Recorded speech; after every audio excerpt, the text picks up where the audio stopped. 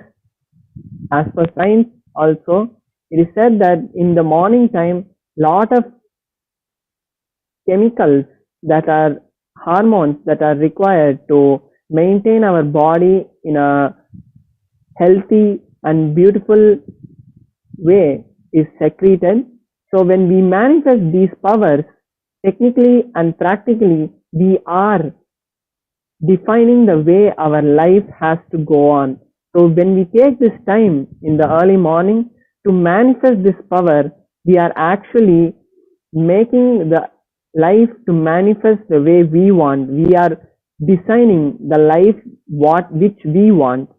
So now we'll be moving to the next segment of the morning Charya Pada, and we'll be experiencing the Nitya Puja.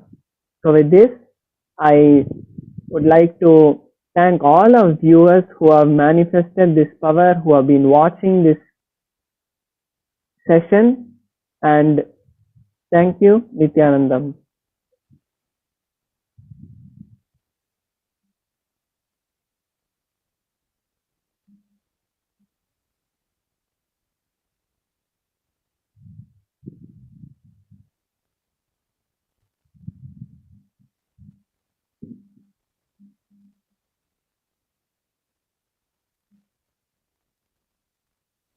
Nityanandam. Nityanandam. Moving on to our next segment, Pratyaksh Pada Puja. Worshipping the feet of the Guru. We'll be starting in a short while. Please center yourself in your Ananda Gandha for the beautiful ritual of Pratyaksh Pada Puja in the lifestyle of Kailasa.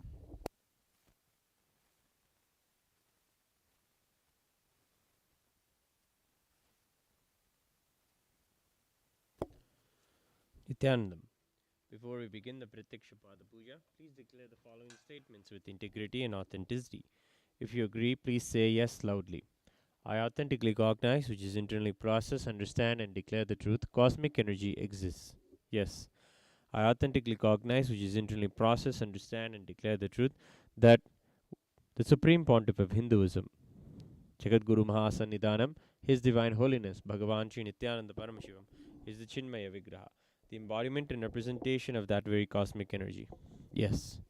I authentically cognize, which is internally process, understand, and declare the truth that whatever I offer at the divine lotus feet of the Supreme Pontiff of Hinduism, Jagadguru Mahasannidhanam, His Divine Holiness Bhagavan Sri Nithyananda Paramashivam, will reach the cosmic source of energy directly. I authentically cognize, which is internally process, understand, and declare the truth of Soham Asmi, that even when I worship, I am Him. Yes. We will now begin the Pratyaksha Pada Puja. Please be seated with your head, neck, and spine in a straight line. And please be in a space of deep restful awareness and gratitude in your Ananda Gandha.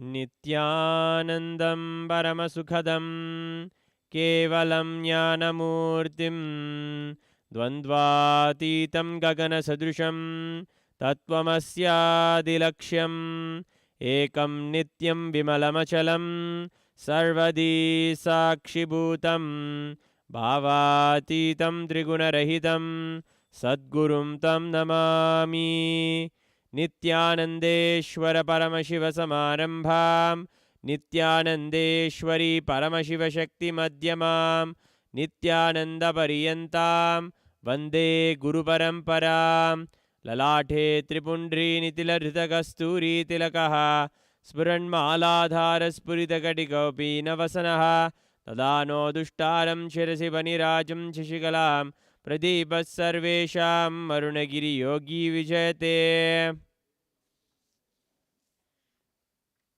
Achamya Om Atmadattvam Shodhayami Svadha Dhyadattvam Shodhayami Svadha शिवतत्त्वं शोधयामि स्वदा। ॐ हां हृदयाय नमः।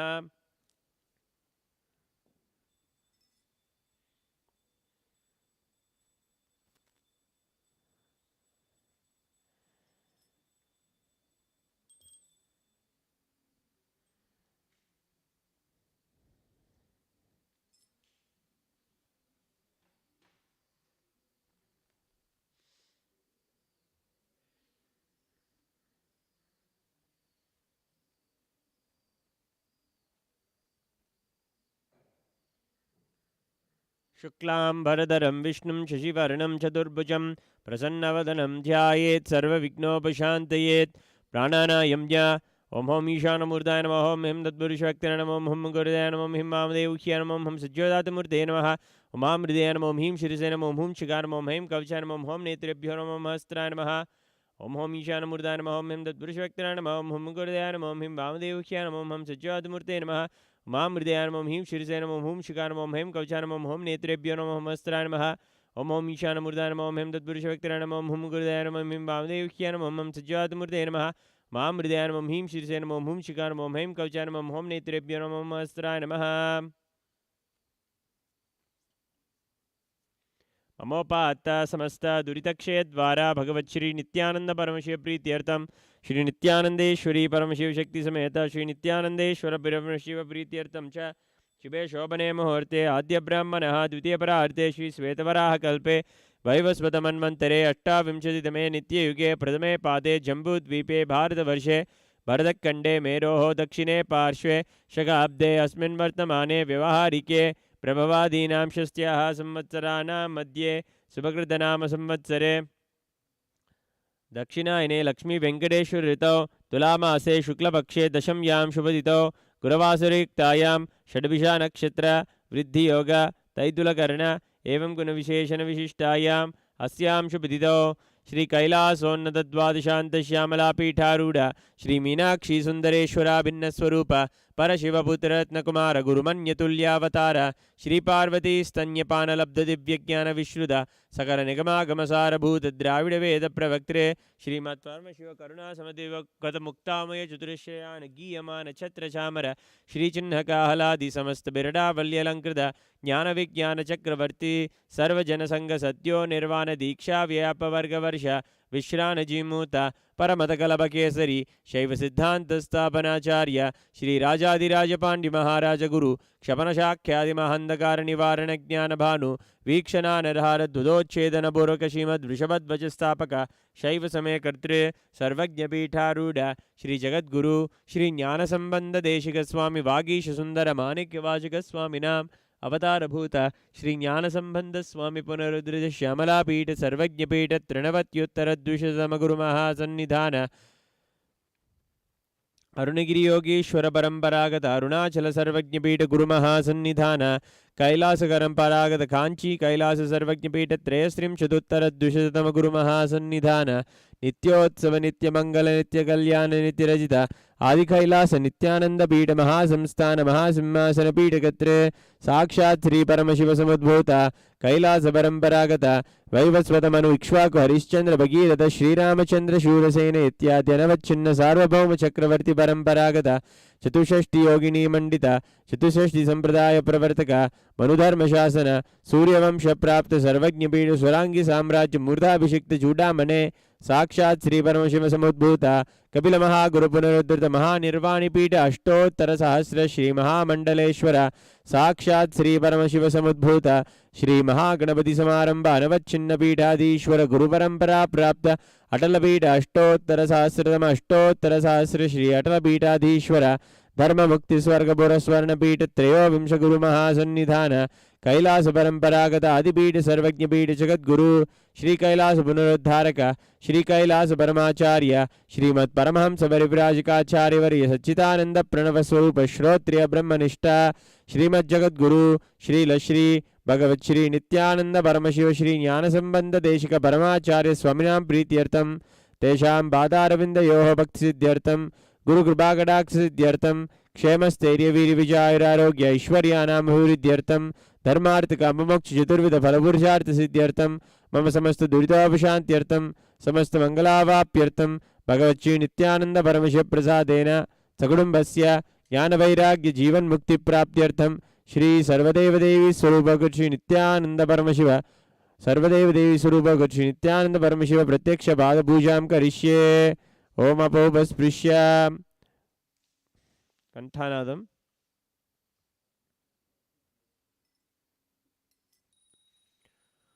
ओम आगमार्तं तु देवानां गमनार्तं तु राक्षसां घण्टानादं chrome यादो देवता आह्वानलाञ्छनं घण्टादेवताभ्यो नमः।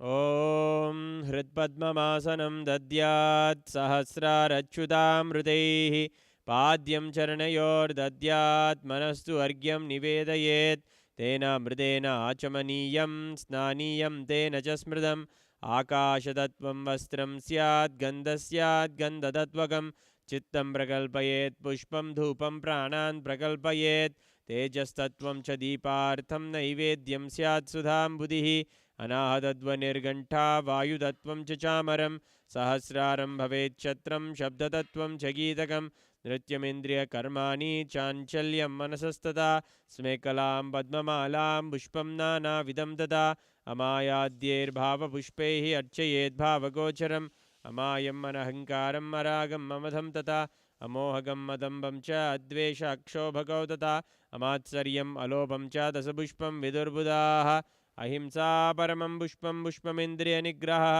दया पुष्पं क्षमा पुष्पं ज्ञानपुष्पं च पञ्चमम् इति पञ्चदशैर्भावपुष्पैः सम्पूजयेत् भगवन्तं श्रीनित्यानन्दपरमशिवम्।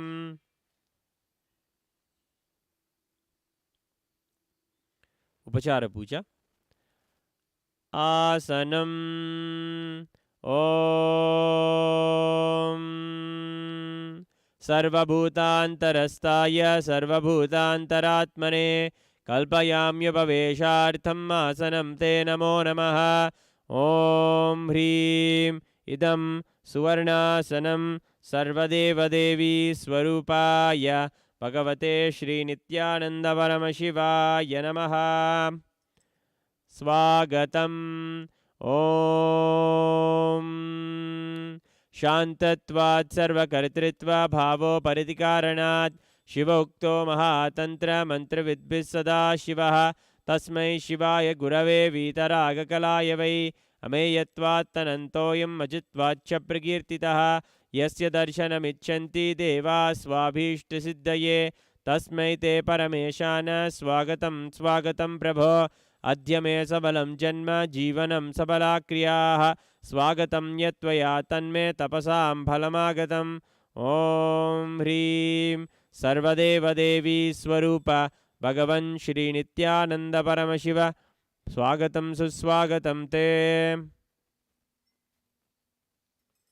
पाद्यम् ॐ यद्भक्तिलेशसम्पर्कात् परमानन्दसम्प्लवः तस्मै ते परमेशान पाद्यं शुद्धाय कल्पयेत्। ॐ ह्रीं एतत्पाद्यं सर्वदेवदेवी स्वरूपाय भगवते श्रीनित्यानन्दपरमशिवाय नमः।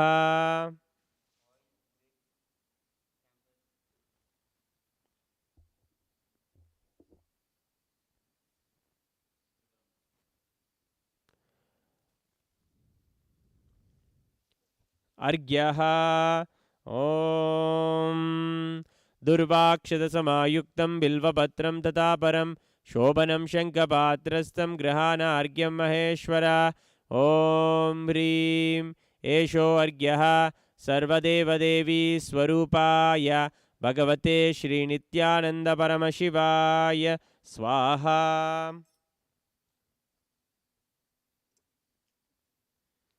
आचमनीयम् ॐ मन्दाकिन्यास्तु यद्वारी सर्वपापहरं शुभं गृहाणाचमनीयं त्वं मया भक्त्या निवेदितम्। ॐ ह्रीं इदम् आचमनीयोदकं सर्वदेवदेवी स्वरूपाय भगवते श्रीनित्यानन्दपरमशिवाय स्वधा। मधुपर्कः ॐ सर्वकल्मषनाशाय परिपूर्णसुधात्मकं मधुपर्कमिमं देव कल्पयामि प्रसीद मे। ॐ ह्रीं एष मधुपर्कः सर्वदेवदेवी स्वरूपाय भगवते श्रीनित्यानन्दपरमशिवाय स्वधा।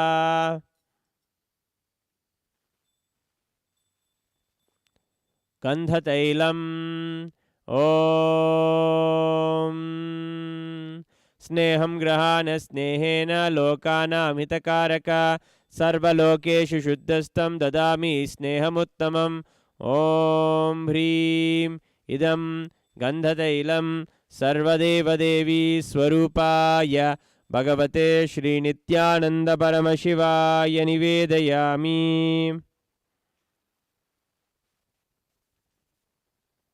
स्नानीयम् ॐ इदं सुशीतलं वारी स्वच्छं शुद्धं मनोहरं स्नानार्थं ते मया भक्त्या कल्पितं प्रतिगृह्यताम्।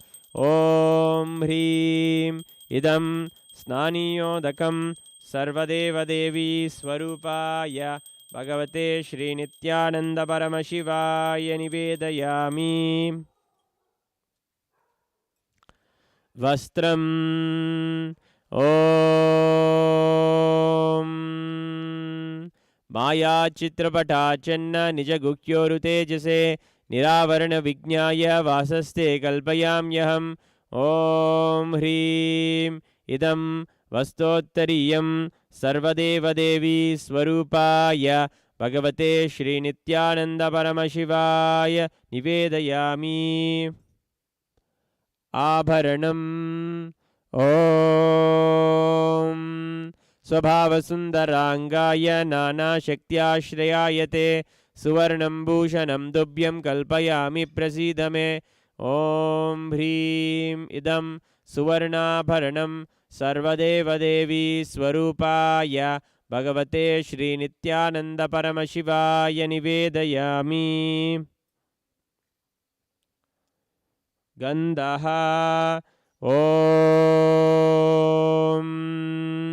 शरीरं ते न जानामि चेष्टां नैव च मया निवेदितान् गन्धान् प्रतिगृह्य विलेप्यताम्।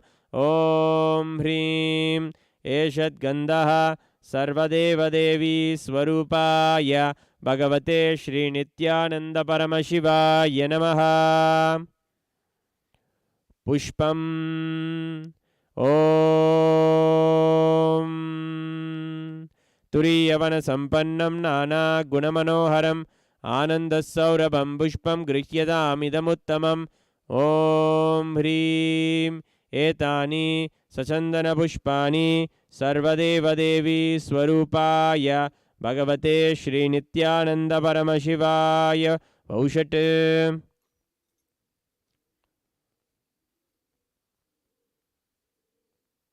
बिल्वपत्रम् ॐ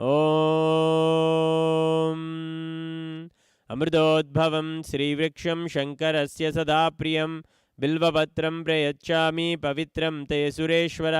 ॐ ह्रीं एतानि सचन्दनबिल्वपत्राणि सर्वदेवदेवी स्वरूपाय भगवते श्रीनित्यानन्दपरमशिवाय वौषट्। तुलसीपत्रम् ॐ नमस्ते बहुरूपाय वरदमूर्तये परमात्मने स्वाहा।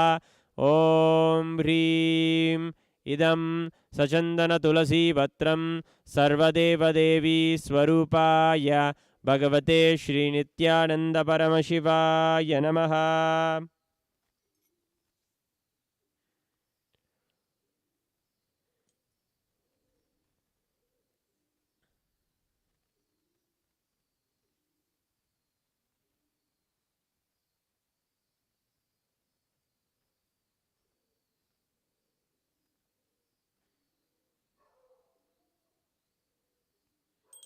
धूपः ॐ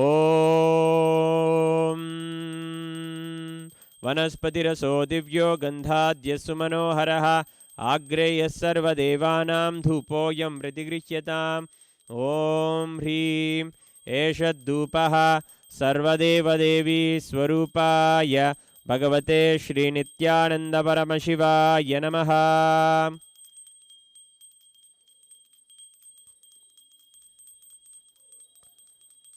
दीपः ॐ सुप्रकाशो महादीपः सर्वदस्तिमिरापः सभाख्याभ्यन्तरज्योतिर्दीपोऽयं प्रतिगृह्यताम् ॐ ह्रीं एष दीपः सर्वदेवदेवी स्वरूपाय भगवते श्रीनित्यानन्दपरमशिवाय नमः।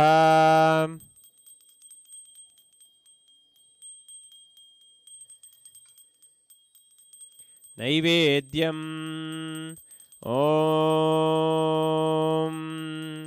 नैवेद्यं विविधं देवा शर्करादिविनिर्मितं मया निवेदितं भक्त्या गृहाण परमेश्वर ॐ ह्रीमिदं सोपकरणनैवेद्यं सर्वदेवदेवी स्वरूपाय भगवते श्रीनित्यानन्दपरमशिवाय निवेदयामि। पानीयम् ॐ समस्तदेवदेवेश सर्वतृप्तिकरं परम् अखण्डानन्दसम्पूर्णं ग्रहाणजलमुत्तमम् ॐ ह्रीं इदं पानार्तोदकं सर्वदेवदेवी स्वरूपाय भगवते श्रीनित्यानन्दपरमशिवाय नमः। पुनराचमनीयम् ॐ उच्छिष्टमप्यशुचिर्वा यस्य स्मरणमात्रतः शुद्धिमाप्नोति तस्मै ते पुनराचमनीयकम् ॐ ह्रीं इदं पुनराचमनीयोदकं सर्वदेवदेवी स्वरूपाय भगवते श्रीनित्यानन्दपरमशिवाय स्वाहा।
आरार्तिकम्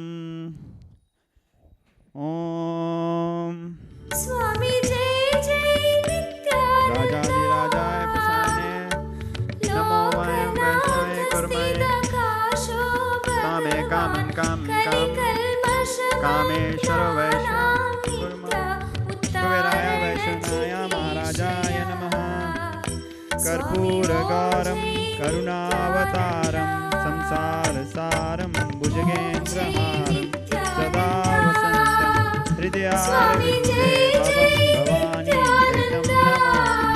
भवं भवानी सहितं नमामि आरार्तिकं समर्पयामि भगवत् नित्यानंद परमशिवं चरणकमलेभ्यो नमः पुष्पांजलिं गुरु ब्रह्मा गुरु विष्णु गुरुदेवो महेश्वर गुरु साक्षात् तस्मै श्री गुरुवे नमः अखंडमंडलकारं व्याप्तं तेन चराचरं तप्तिदं दर्शितं येन तस्मै श्री गुरुवे नमः अनेक जन्मं संप्राप्त कर्मबंध विदाहिने आत्मज्ञानप्रदानेन तस्मै श्री गुरुवे नमः मन्नाथ श्री जगन्नाथो मद्गुरु श्री जगद्गुरु ममात्मा सर्वभूतात्मा तस्मै श्री गुरुवे नमः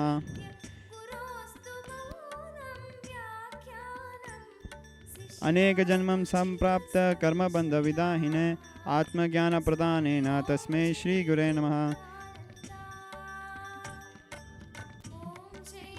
ईश्वरो गुरात्मेठी मूर्तिभेद विभाजिने व्योमत्यादेहाय दक्षिणामूर्ते नमः नित्यानन्दं परमसुखदं केवलं ज्ञानमूर्तिं द्वन्द्वातीतं गगनसदृशं तत्त्वमस्यादिलक्ष्यम् एकं नित्यं विमलमचलं सर्वदी साक्षिभूतं भावातीतं त्रिगुणरहितं सद्गुरुं तं नमामि पुष्पांजलिं समर्पयामि भगवत् श्री नित्यानंद परमशिवं चरणकमलेभ्यो नमः ओम नित्यानंदम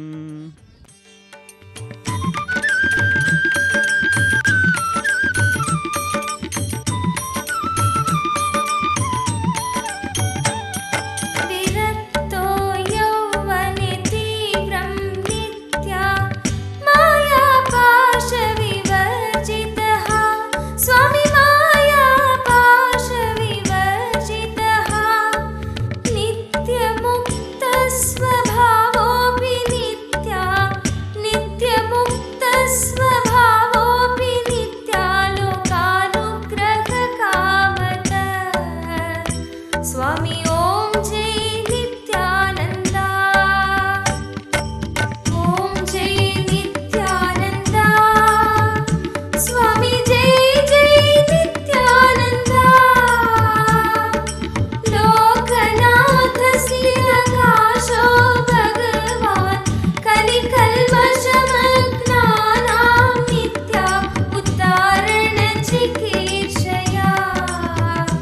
स्वामी ॐ जय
स्वामी जय जय नित्यानंदा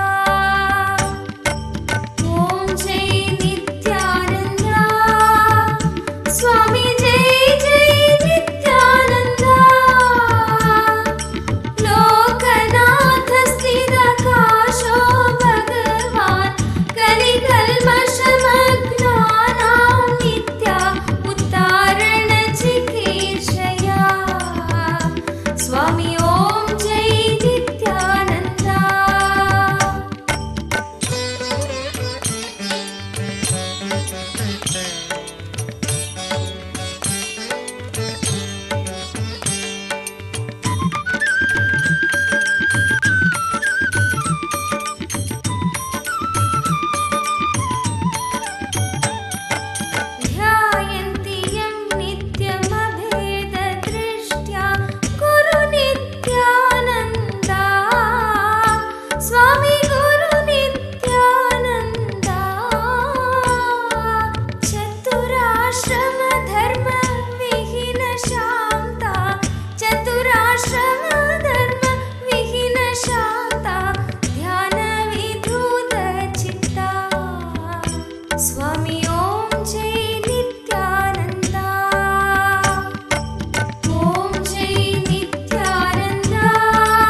तस्य परावतारो तै प्रार्थितस्तस्य परावतारो विबाहुधारी नित्या स्वामी ॐ जय नित्यानन्दा ॐ जय नित्यानन्दा स्वामी जय जय नित्यानन्दा लोकनाथ स्थितकाशो भगवान् कलिकल्मषमग्नानां नित्या उद्धारणचिकीर्षया स्वामी ॐ जय नित्यानन्दा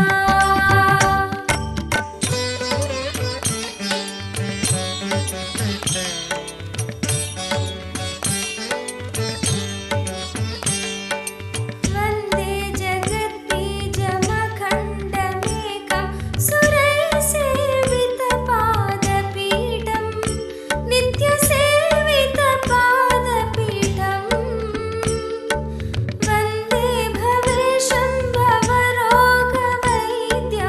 वन्दे भवेशं भवरोगवैद्यं तमेव वन्दे नित्यं स्वामी ॐ जय नित्यानन्दा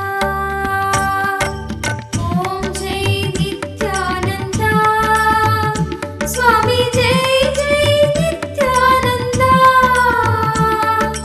लोकनाथ स्थितकाशो भगवान् कलिकल्मषमग्नानां नित्या उद्धारणचिकीर्षया स्वामी ॐ जय नित्यानन्दा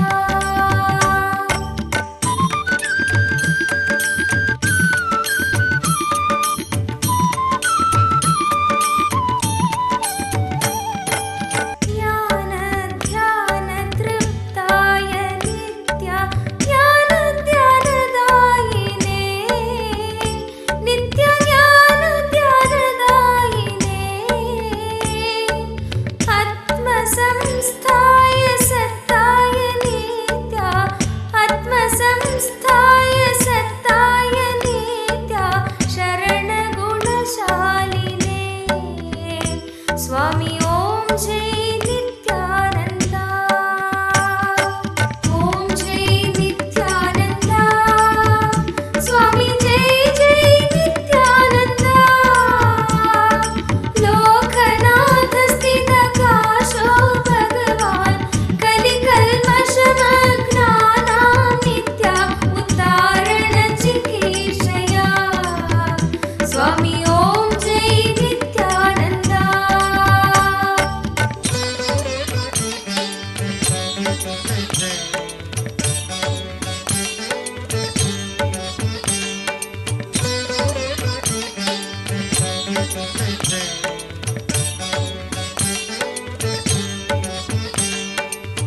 सर्वदेवी स्वरूपाय नित्या सर्वदेव स्वरूपिणे नित्य सर्वदेव स्वरूपिणे विरक्ति भक्ति नैर्मल्य नित्या विरक्ति भक्ति नैर्मल्य नित्या भूति मंगलकारिणे स्वामी ॐ जय नित्यानन्दा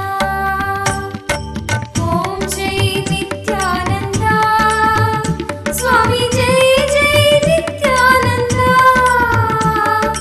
लोकनाथ स्थितकाशो भगवान् कलिकल्मषमग्नानां नित्या उद्धारणचिकीर्षया स्वामी ॐ जय नित्यानन्दा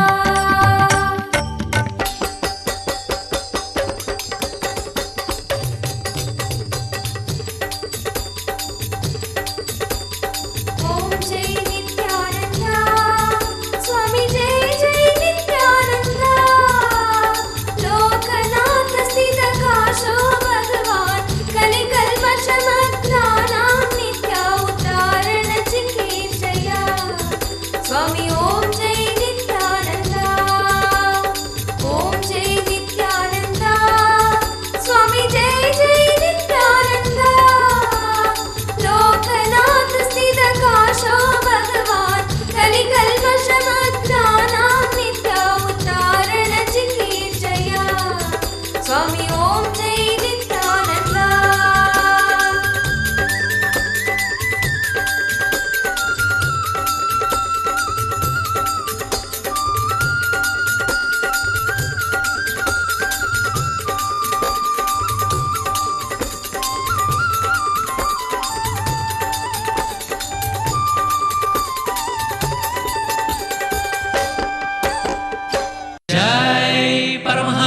श्री श्री नित्यानंद स्वामी की जय।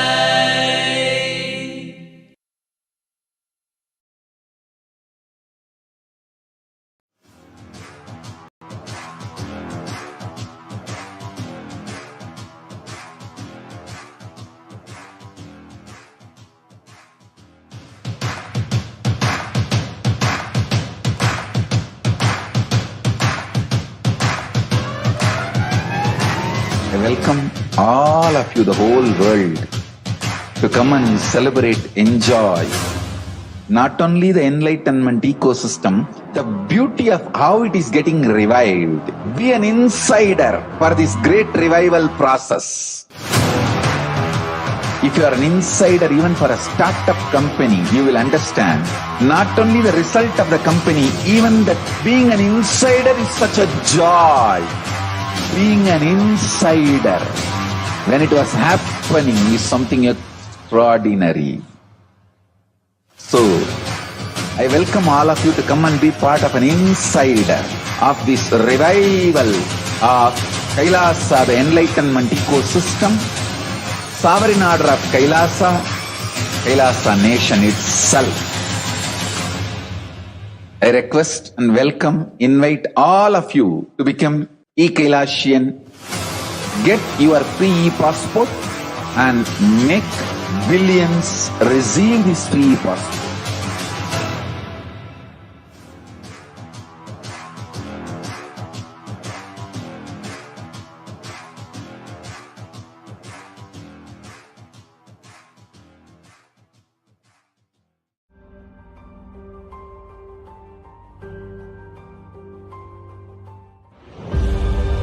What I mean by the word e-Kailasa, listen intensely. Enlightenment ecosystem, literally enlightenment itself, in your own home, wherever you are. If you cannot come to Kailasa, it's okay. Kailasa can come to you. Kailasa coming to you is e-Kailasa.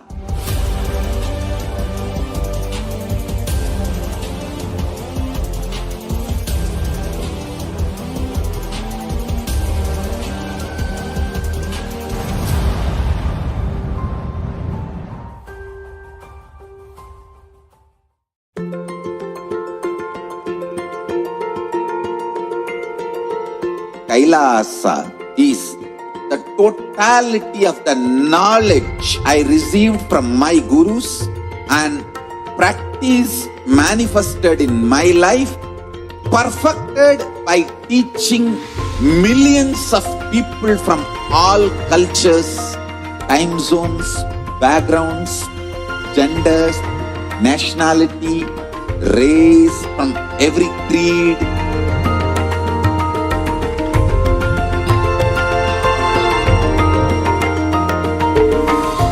So this absolutely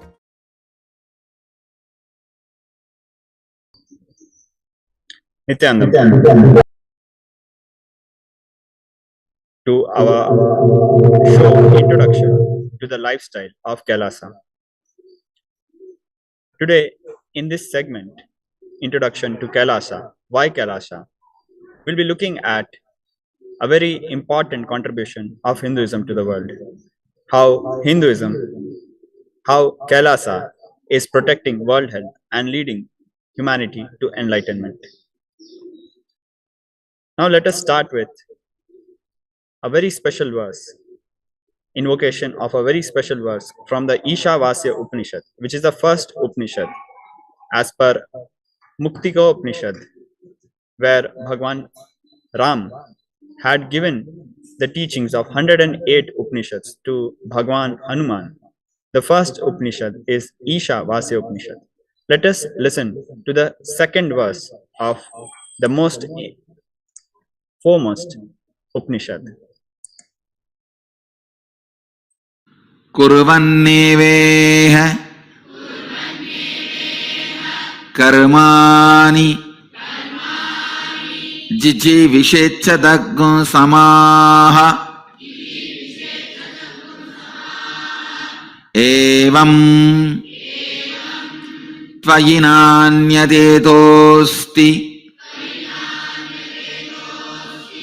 न कर्म लिप्यते नरे. One should desire to live in this world for hundreds of years, all the while doing his deeds dispassionately as sanctioned by the scriptures and treating them as his offerings to Ishvara or the quintessential Supreme Lord is the Lord of all creation. In this way, the deeds done by you shall not cling to you. The deeds will not cause their good or bad effects upon the doer of those deeds simply because they are being done with the doer mentally convinced that he has not done them. He is not intellectually and mentally committed to these deeds, or they are done without his claiming any rights over fruits of those deeds. There is no other way by which a man can free himself from the bondage created by the deeds. Very beautifully, the Supreme Pontiff of Hinduism, our beloved Guru, the Supreme Pontiff of Hinduism, Jagat Guru Mahasanidhanam, His Divine Holiness, Bhagwan Shri Nithyananda Paramashivam, is revealing from the Akashic records, from the cosmic records, what this verse of Upanishad has as a guidance, message, instruction for humanity. The second verse of the first Upanishad is declaring to humanity, live 100 years.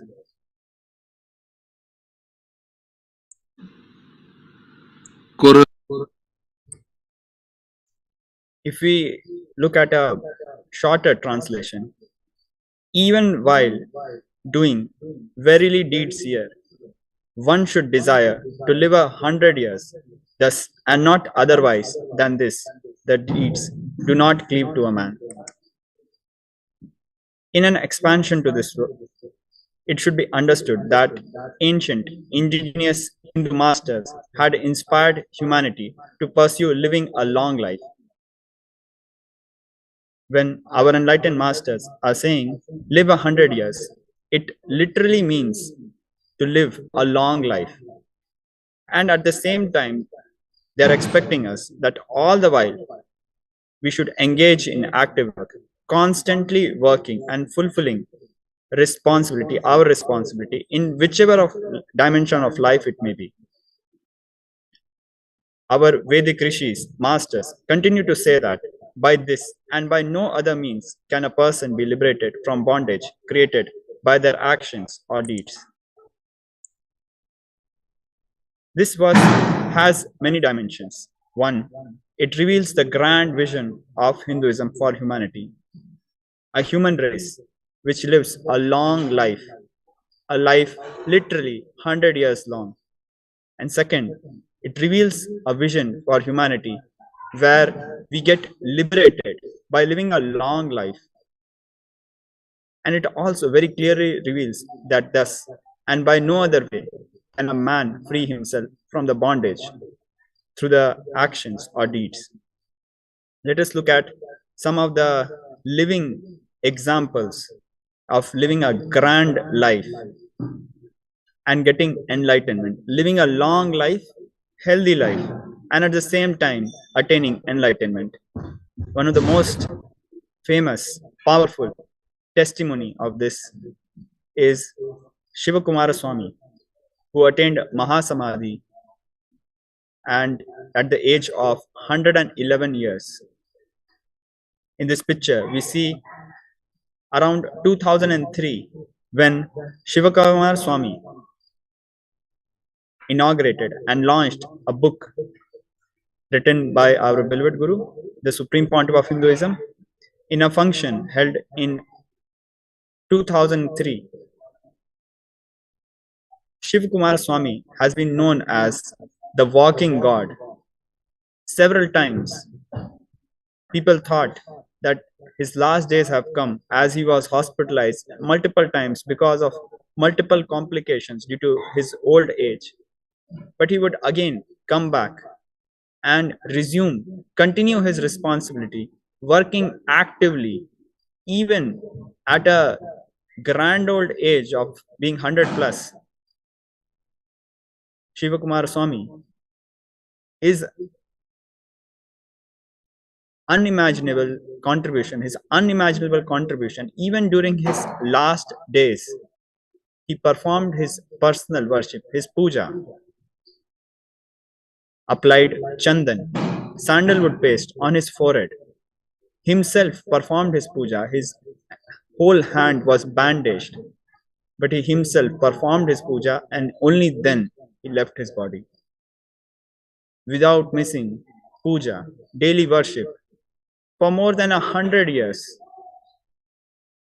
he is a testimony of integrity, of the grand vision that Hinduism has for humanity to live a long, healthy life, being active, contributing relentlessly without any expectation attached to the result, selflessly working non-stop for hundreds of years, such that our deeds do not cling to us. We are free from all bondages. We live a very fulfilled life and leave the body royally at a ripe, grand old age.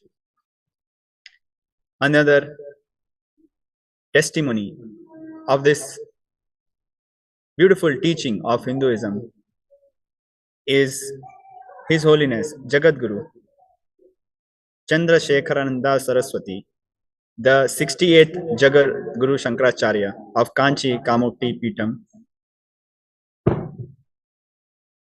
Kanchi Paramacharya, in 1981 had given his danda to the Supreme Pontiff of Hinduism, who was at that time only 3 years old.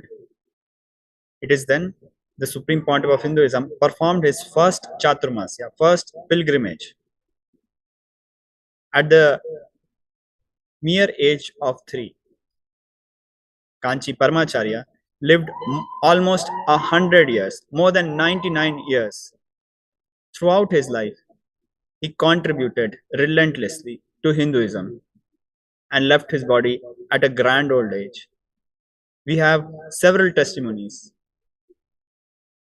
of our great Hindu masters who have demonstrated this teaching of Hinduism in a very practical way, contributing for not just a few years, but relentlessly till the end of their life. The vision of Hinduism for human beings is not that they are merely an economic resource of flesh and bones that are just supposed to contribute to society until retirement, and post retirement pursue general health insurance benefits while waiting to die. This is not the vision of Hinduism for humanity. The vision of Hinduism for humanity is that each person lives to their fullest, complete possibility and leaves his body at a grand old age royally. This expectation is important as it shapes the various laws of the country, health policies, and several long-term strategies. Therefore, utmost attention is given to the way human beings are evolved right from the conception of a child, prenatal development in the embryo at the time of delivery, postnatal care, early childhood, teenage, adolescence, old age, at the time of death, after death, and for great masters, like we just saw, including the Tibetan Lamas. They plan even their death and how they will consciously take a rebirth.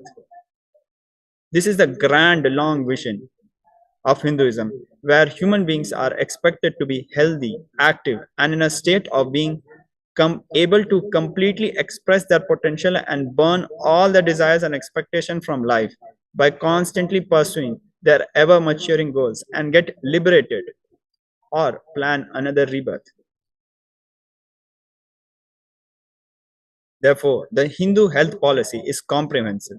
It involves preventive healthcare such as yoga, kriyas, or techniques for cleansing, fasting, special diets, special Ayurvedic processes, herbal diet, natural vaccination techniques, organic medicine, food as a natural medicine, developing the right healthy psychology, all of which enables a long healthy life. In Hindu healthcare policy, enlightenment, food security, and health, all of them go hand in hand together. We eat for enlightenment. We are healthy for enlightenment. Ancient Hindu nations provided free healthcare and other basic requirements completely free for the entire population. Today, even in the world's richest countries, such as the US, every 1 out of 3 adult has a healthcare related debt. Even today, of all non-profit charitable hospitals run in the world, the maximum are run by Hindu enlightenment ecosystems, temples, and temple trust boards. Now let us look at an example. When we look at the top 10 US hospitals, putting them together and adding the total number of orthopedic operations done by them in a single year, that is, adding up all the bone related operations done by the top 10 US hospitals, when it is added together, it comes to around 16,919. But if you look at a small charitable Hindu hospital, Puttur near Tirupati, Puttur single-handedly performs more than 60,000 free non-invasive orthopedic operations per year. We see how a single charitable Hindu hospital offers 3.5 times more service than all the 10 top US hospitals combined. Additionally, while the US hospitals charge for their services, Hindu hospital offers their service for free as a religious practice, as a practice towards enlightenment. Looking at hospitals of US, such as Cleveland Clinic, Rothman Institute of Thomas Jefferson University Hospital, Acromion Special Hospital for Orthopedic Surgery, Mayo Clinic, and Stanford Healthcare, and several other hospitals, all of them combined together give around 16,919 operations per year, whereas Puttur alone does more than 60,000 operations completely free of cost. Now let us look at the cost. In a US hospital, the average cost for a non-surgical treatment of a broken arm or leg is around 2,500 US dollars. With insurance cover, it comes down to 150 US dollars per person. Puttur treats broken bones at no cost, completely free of cost. So you have something, an enlightened ecosystem, which gives you free insurance. Now the doctors in Puttur do not receive any money from any insurance company, but they provide the Hindu healthcare completely free. From the graph, it is evident how in USA, for example, without insurance, the cost of treatment of a broken bone is as high as 2,500 US dollars. It becomes around 150 US dollars per person after insurance cover. Whereas for Puttur, it is zero. However, if you want to have an X-ray done, it will cost you around rupees 100, which is less than 7.1 US dollars. Even considering this, the cost of treatment of bone in a Hindu charitable hospital is 1 by 1/50th of other developed nations. Now, there is a small catch. Puttur, for example, does not provide tertiary, that is the most advanced orthopedic treatments. So we have the primary or the first aid, then we have a secondary, and then we have a tertiary, the most advanced level of treatment. Even this is taken care by Hindu enlightenment ecosystems. This, for example, is offered completely free of cost by hospitals such as Sri Satya Sai Institute of Medical Sciences, which performs over 700 orthopedic operations per year, all free of cost. Let us compare it to Cleveland Clinic Hospital, which does a mere 542 per year.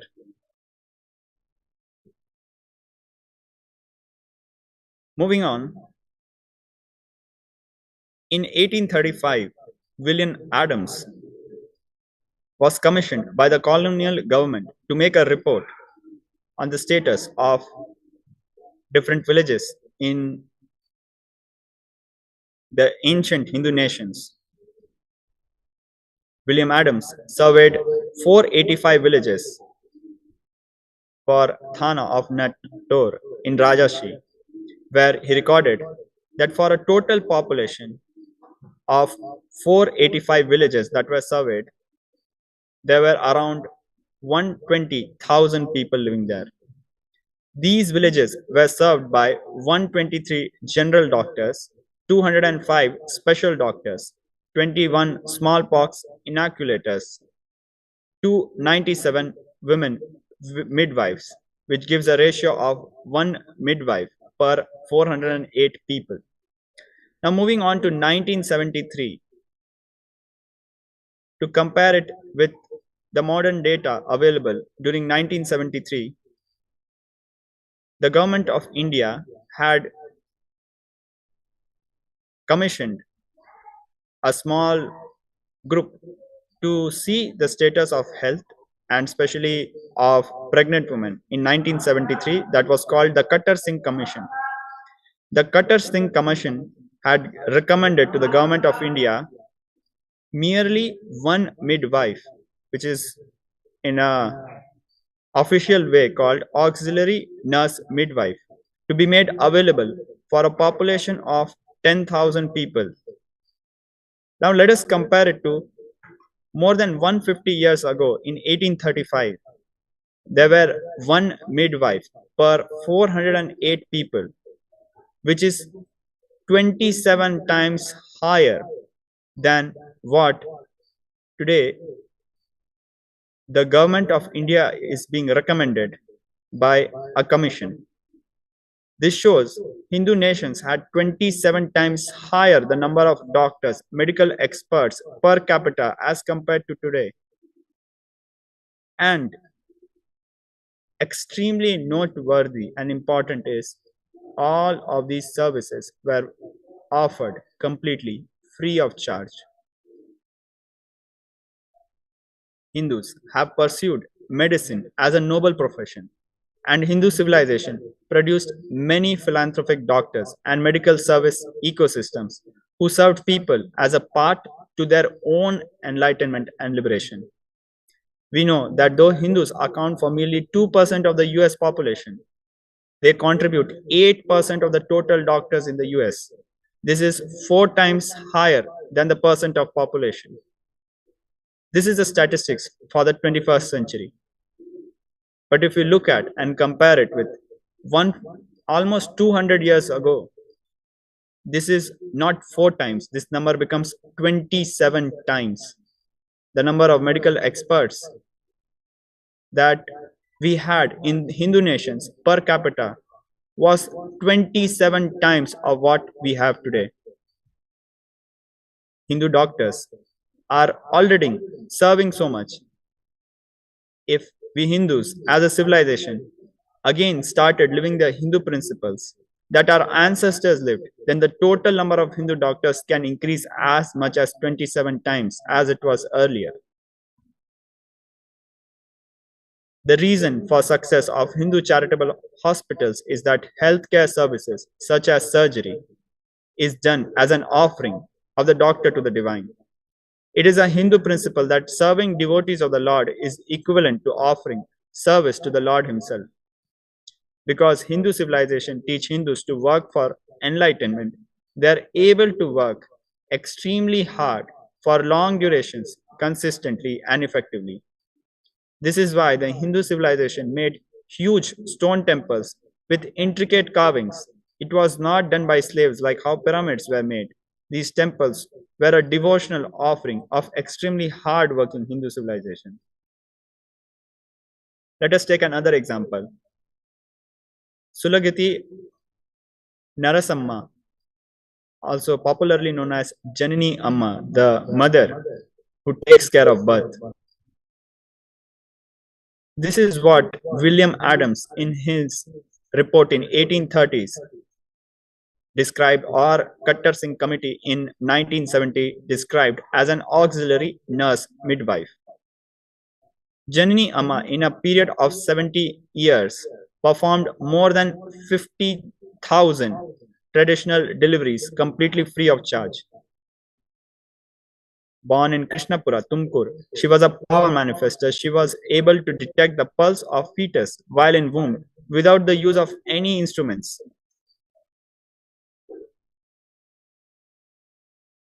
In 2012, she was honored the country's fourth highest civilian award, Padma Shri.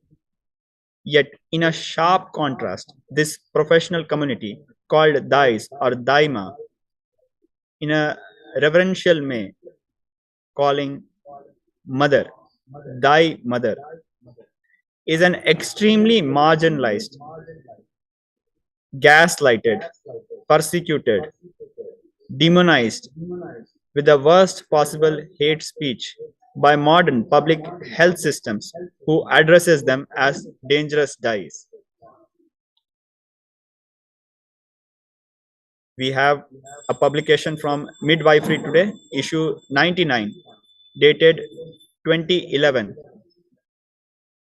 which has been quoted as a reference, which has several anecdotal references how these healthcare service providers are today demonized by the modern public healthcare system, who calls them dangerous despite their amazing contributions. Now, this has a consequence. Today, India has maximum infant deaths in the world. According to Lancet, 5.5 million infants deaths in the world go unrecorded. Every year, more than 750,000 children in India die before completing the first year of their lives. This number is more than any other country in the world. One side, we have our Hindu medical care system, which has the potential of contributing so much at a low cost, completely free. On the other side, they are being demonized and marginalized and being prevented from offering their services, which is causing India to have one of the highest infant death rates. We see how throughout time these healthcare service providers have been performing so much, contributing so much to the society. The Padma Shri award that Janani Amma received is a testimony of her track record of performing more than 15,000 successfully, more than 15,000 successful deliveries completely safely. Despite them, in the popular narrative of the public healthcare system, they are addressed as dangerous.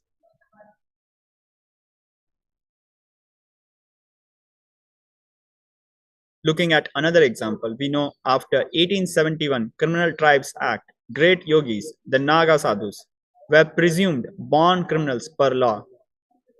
However, in the year 2014, 177 nations recognized yoga as a world heritage and declared 21st June as World Yoga Day. So from 1871 to being banned to 2014 being considered a world heritage. The same is possible for the Hindu daimas, who today are demonized as dangerous dais. might become a medium to reduce childbirth trauma and deaths for the whole world. We Hindus need to first recognize our Hindu heritage, which has millions of such great gifts. We Hindus need to educate world leaders about it and support Kailasa's revival of all these lost sciences, particularly the power manifestation sciences in the medical field. We, for example, know that Janani Amma could detect the pulse of the fetus while in the womb without use of any instruments. She could predict the position of the child in the womb and predict the health of the child, the time of delivery, what needs to be done, all because she would connect with Krishna, her Lord, and as a power manifester was able to manifest extraordinary powers and apply them in the medical field. We see in front of us a senior female monk of the Sovereign Order of Kailasa giving free obstetrics counseling service under Kailasa's pregnancy care program called End Pregnancy. In an expansion to the Hindu healthcare service, Kailasa offers a program called End Pregnancy, which is known for giving birth without pain, painless birth process, which is a special program for conscious birthing to help to enable divine beings to land on planet Earth. Children born under the supervision of Kailasa's End Pregnancy program are found to be healthier, sharper, calmer, and able to manifest powers of consciousness more easily. Now, looking back at history, in an internal government record of the colonial era dating 1783 by an officer of that era named Alexander Dalrymple, this government internal record, which has been declassified as it has been almost more than 250 years, in this internal government record titled A Short Account of the Gentoo Mode of Collecting the Revenues on the Coast of Coromandel, London, in the year 1783. It reads, considerable villages have their doctors, astrologers, and all the public officers have a share of the general produce. This confirms that Hindu doctors got a share of wealth of the community when the community was healthy. They did not make profit out of which when the people were sick. The interest of Hindu doctors was only to keep the people healthy and not making profit from their sufferings. In Hindu model, all the surviving requirements of the people, such as food, medical care, education, are offered completely free of cost. Doctors do not charge. In Hindu economic and healthcare system, doctors do not charge their patients. The doctors, their family, receive from the entire village a share of grains as a contribution. But doctors do not charge any sick patient. Doctors never charge, Hindu doctors never charge their sick patients. They only receive contributions such as grains. Whichever commodity each person in the village produced, shared a part of it to the doctors and other public officers of Hindu Enlightenment ecosystems, completely free. And they offered all their services completely free without charging the people when they were sick. Now, this is a very important policy. Today, in the modern system, a doctor will make more money when there are more sick people. Therefore, knowingly, unknowingly, the doctors are driven to not solve the problem, but to extend the treatment for long, as that is how they get more money. That is why our present medical system is broken, which is only treating the symptoms, not addressing the real problems. Whereas in the Hindu healthcare system, The doctor gets paid when the people of the village are healthy because they work actively and have a higher production of grains and therefore can share more grains. Paramashiva's economic policies are where the society is the most healthy. There are some places where we cannot afford to have money as the decision maker. If money is allowed to become a decision maker in some places, humanity enters into the worst crisis like modern public healthcare system. The whole ancient Hindu civilization is built on the principle of for life.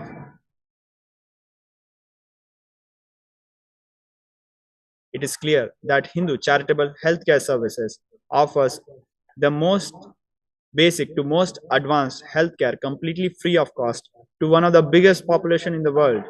This is despite the fact that the entire Hindu healthcare system has been completely wiped off and destroyed during the colonization period. Moving on, looking at another dimension of healthcare, the Guru, the ultimate healer. In Guru Gita, Bhagwan Paramashiva, the primordial Hindu divinity, has revealed in the 93rd verse. The Guru has been addressed as Bhavaroga Vadyam, the physician for the disease of worldly existence. Just like river Devi, Ganga Mata, who fulfills all our needs from quenching basic thirst to giving ultimate liberation, the Guru, the incarnation, the supreme pontiff of Hinduism, Bhagwan Sri Nithyananda Paramashivam, does not only heal us from our physical ailments and diseases, he enlightens us and cures us from the biggest disease of worldly existence and ignorance, whom Paramashiva has addressed as Bhavaroga Vadyam. Now let us watch a small testimonial of an old female devotee of the Supreme Pontiff of Hinduism who was able to walk for the first time after 8 years after being healed by the Supreme Pontiff of Hinduism.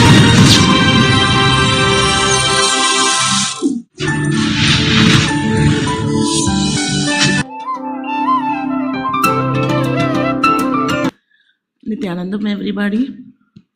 I'm Ma Pranava from Oman.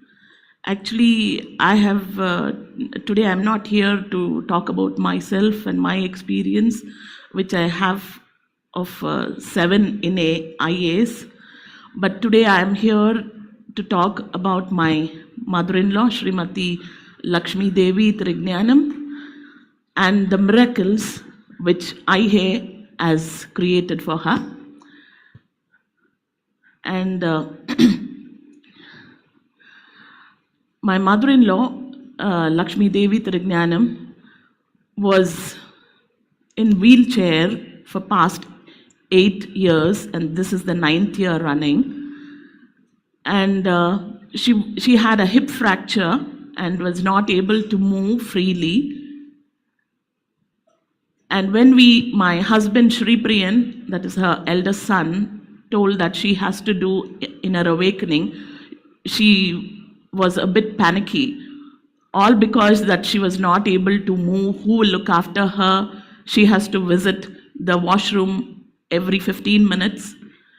And then when the first day, she asked Swamiji, this is her problem. And immediately he said, I am there, don't worry. Before this 21 days, I will see that you will walk. And today you can see her, the miracle happening. She's no more in that wheelchair. I mean, she was not able to get up herself. She needed help and not able to walk because she was scared where she will slip and fall. And today she's walking without anybody's help, only with the walker. And Swami yesterday, he said, today he will make her walk without that walker also. And we are just eagerly waiting for that miracle to happen. 2 years back, I brought my mother with the same condition. She had extreme gout problem. She was a heart patient with a block. The same miracle happened with her, and this is an experience I wanted her also, my mother-in-law also, to experience. And she is extremely happy and she has no words, Swamiji. Actually, she had prepared to talk, but suddenly she became scared of talking. Extremely grateful and thankful, Swamiji. And I want everybody in this, especially people of Karnataka, to see this miracle happening, and everybody can experience that. And Karnataka, please open your eyes wide and look into this. And media especially has to open the eyes and look into this miracle. And nobody else can do except our incarnation, Paramahamsa Nithyananda. Nithyananda Swami Ji ki Jai! Nithyananda Swami Ji ki! Nithyananda Swami Ji ki! Thank you, Swami.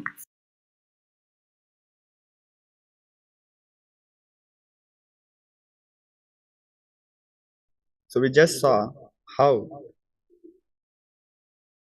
the old female devotee who was unable to walk for 8 years was standing with her hands folded, standing completely even without a walker. Earlier, she was completely wheelchair bound and now being able to walk even without the walker. Let us look at another such testimony.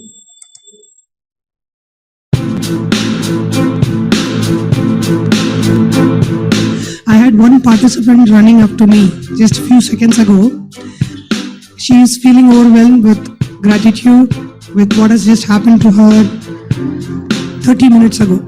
So I'm going to read it for her. She has written it, a miracle that she just experienced. This is Ma Nitya Premanandini from Studio City, California.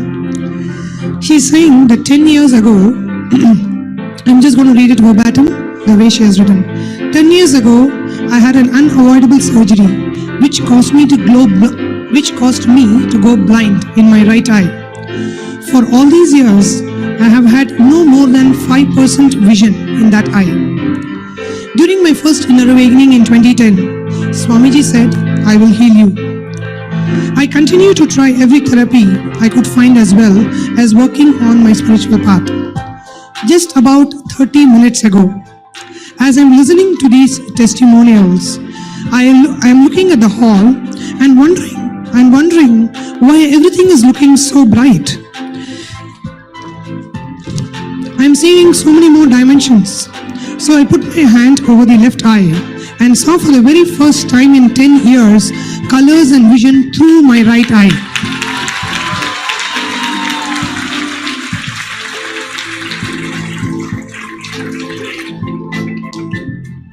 Especially the peripheral vision, which had been completely dark, she now has a vision, her right eye is back. She is expressing her immense gratitude to Swamiji for the miracle which has just happened to her.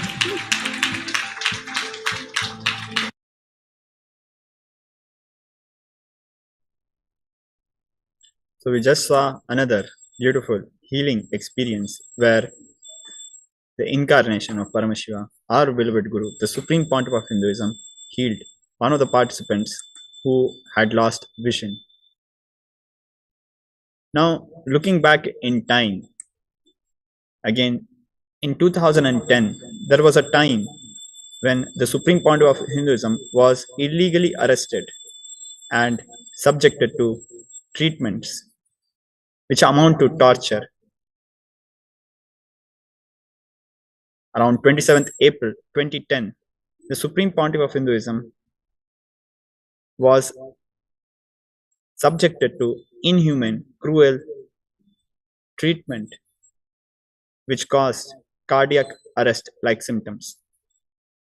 So this happened on 26th April 2010. We see the news clip of this incident on the left side, and we see the same text in a bigger font on the right side.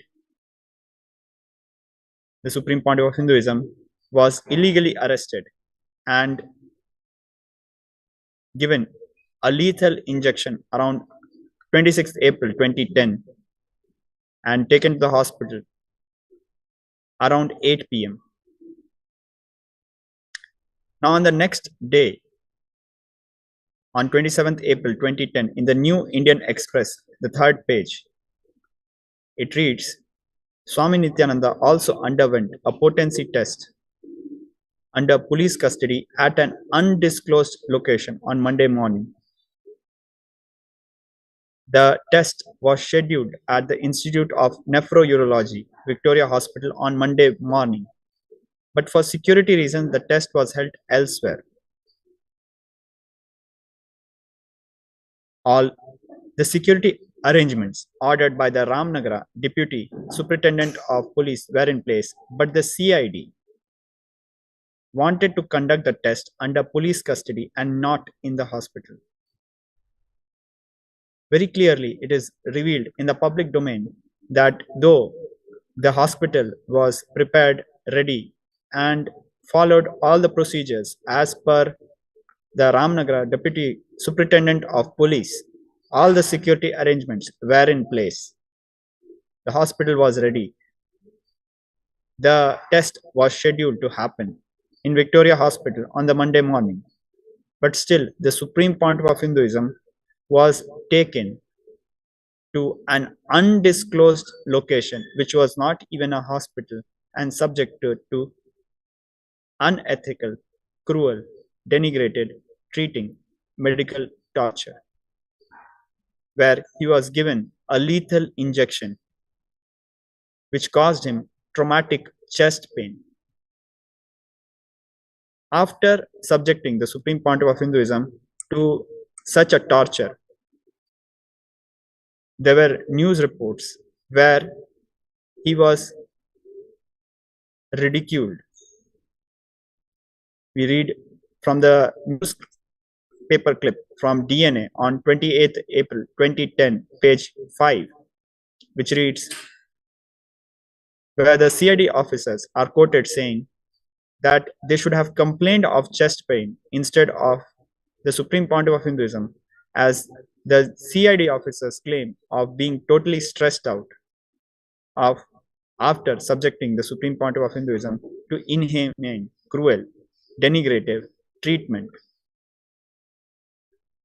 The picture of the supreme pontiff of Hinduism evidently shows that he was not able to stand up and even being brought out in a wheelchair from a hospital after being admitted after symptoms of cardiac arrest, induced with lethal injections given in the name of blood tests. And at the same time, in a mockery of this, the officers responsible were claiming that they were stressed out after torturing the supreme pontiff of Hinduism. Now, this test was not performed only once. It was again performed in 2014. But this time, the results of the test reports were accessed, were taken out from the records of the police and the hospitals and presented in the public domain. These tests clearly reveal that the testosterone level of the supreme pontiff of Hinduism was 12.5 nanograms per deciliter against a minimum of a normal range, which is 250 nanograms per deciliter. Now let us look at this graph. On the right side, we have the original test reports from Victoria Hospital on a test done on the supreme pontiff of Hinduism, unethically subjecting him to torture. These tests reveal his low level of testosterone hormones, establishing his impotency. If you look at the graph on the right side, the normal adult male is expected to have testosterone between 250 nanograms per deciliter to 1000 nanograms per deciliter, in that range. However, for the supreme pontiff of Hinduism, it is 12.5 nanograms per deciliter, which is 6% of the lowest value. As we can see from the graph, it is even lesser than newborn babies, and in fact even lesser than females.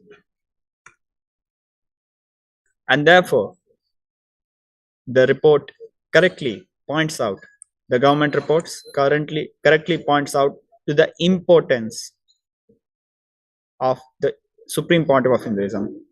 Despite this, the Supreme Pontiff of Hinduism has been subjected to so many attacks.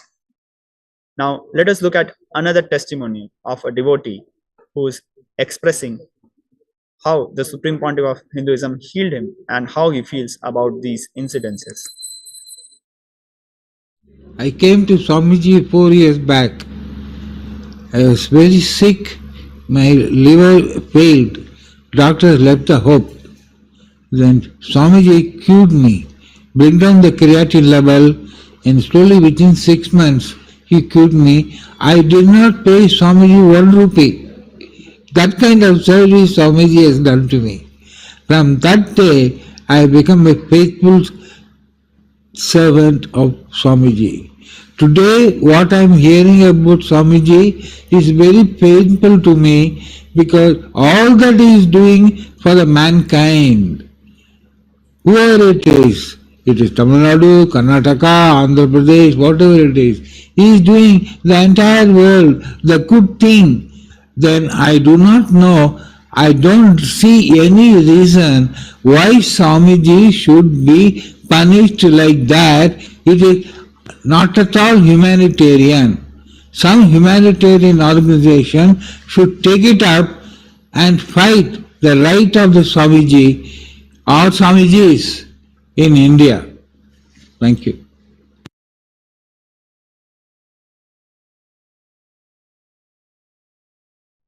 In another example, we see that in a newspaper from 24th April 2010, Deccan Chronicle, page 3, the Bangalore edition, we see the picture of the Supreme Pontiff of Hinduism during his illegal arrest. There was an incident that happened during that time when an acid egg was thrown at the Supreme Pontiff of Hinduism when he was coming down from the airport and entering into the police vehicle. During this time, the media published this photograph which we see in front of us. Another additional thing which the news reports is, we can see it on the right side of the news clip. Deputy Superintendent of Police, CID, Crime Investigation Department, Hussain, police officer named Hussain, had a back injury related to some nerve related back pain when he had gone to Himachal Pradesh to arrest the Supreme Pontiff of Hinduism illegally. Now, this newspaper article is clearly reporting how the Supreme Pontiff of Hinduism had healed even this police officer who had come to illegally, unlawfully arrest him. After receiving healing from the Supreme Pontiff of Hinduism, the police officer sprang back to his feet fit enough to arrest the Supreme Pontiff of Hinduism and escort him back to Bangalore. Even towards the people who are responsible for attacking him, for causing him harm at a very direct level, at a very physical level, the Supreme Pontiff of Hinduism is committed towards their healing and towards their enlightenment.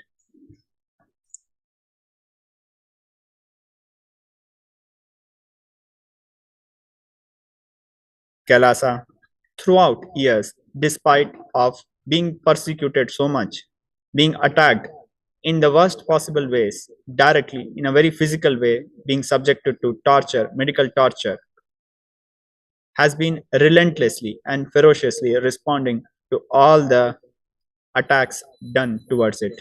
And the ferocious response is contribution. In Kumbh Mela 2016, free medical camps were run by Kailasa's Yellow Om, the Sovereign Order of Kailasa, and Kailasa's Department of Health at Ujjain Kumbh Mela. The camp was visited by 10 million citizens of Kailasa and Hindus.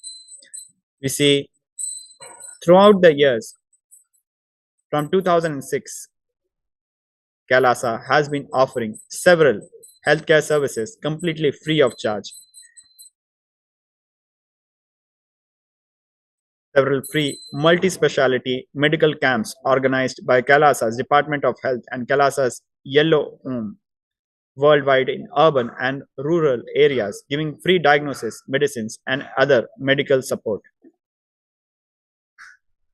We see a picture of the Supreme Pontiff of Hinduism healing a child who was unable to walk.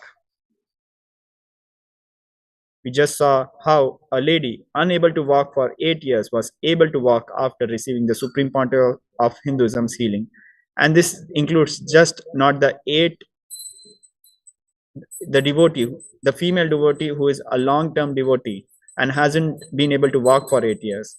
It includes even the police officer, Deputy Superintendent of Police Hussain, who came to illegally arrest the Supreme Pontiff of Hinduism. His life is also a testimony of the healing of the Supreme Pontiff of Hinduism. We see free eyes, nose, and throat medical camps organized by Kailasa's Yellow Home and Department of Health.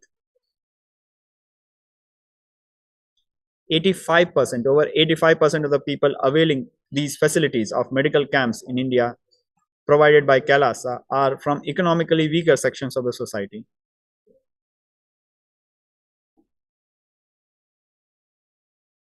We see around the world, even in Los Angeles, Ohio, and few other centers, free healthcare services offered by Kailasa, including offering free food to patients in hospitals, organizing blood donation camps.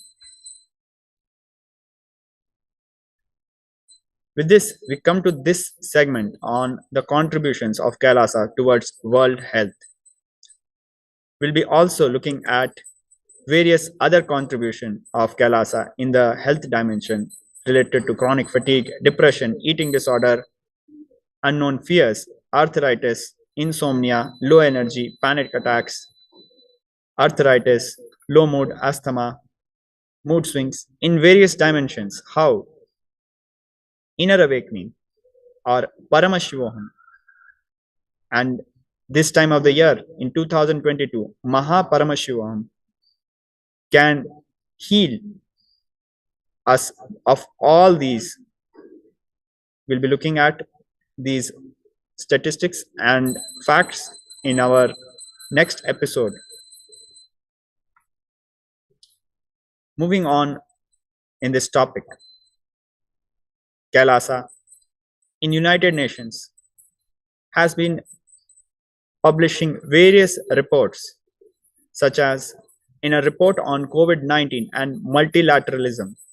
Kailasa published a report explaining to the world how the Hindu healthcare policies and economic policies have given good health to Hindus throughout years, throughout millennia, and how it is still applicable and how the world leaders around the world can benefit from it. This report was accepted by the United Nations and published on their website. This report also illustrated and pointed out to the fact that in Kailasa, during this COVID-19 pandemic, there was not even one infection. Forget the fact that there was not even a single death due to COVID-19. There was not even one single positive infection, especially in places like Adi Kailasa, Bengaluru, Adinam, where free COVID care services were offered completely free of charge to everybody to protect them during this pandemic. We'll be looking at these in our next episode on this topic. Today, we want to look back and understand at whatever we saw, how Kailasa is the only Hindu nation which is standing up for Hindus and protecting their rights, their interests, their political, religious, human rights, their health, and offering all these services. Today, no other nation than Kailasa is standing for Hindus who have been left orphans. Kailasa has been taking up various matters and taking it to the international level, matters which are of Hindu interest. Therefore, it is time we support Kailasa. Please sign up for Kailasa's free e-passport, a gateway to the various services of Kailasa. The link is projected gov.shrikailasha.org/e-passport.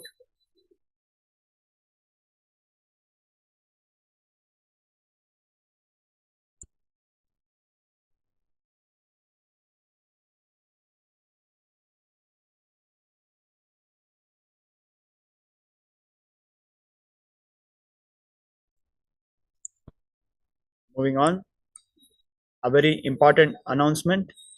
Paramashivoham, starting December 9th until December 29th, the most awaited program by the Supreme Pontiff of Hinduism. Paramashivoham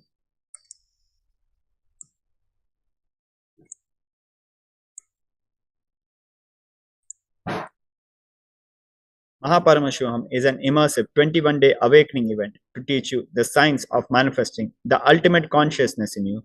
The science begins with discovering the Paramashiva in you and then getting established in this true identity by manifesting powers of Paramashiva. Join us for this grand event by registering at kailasa.org/Paramashivoham.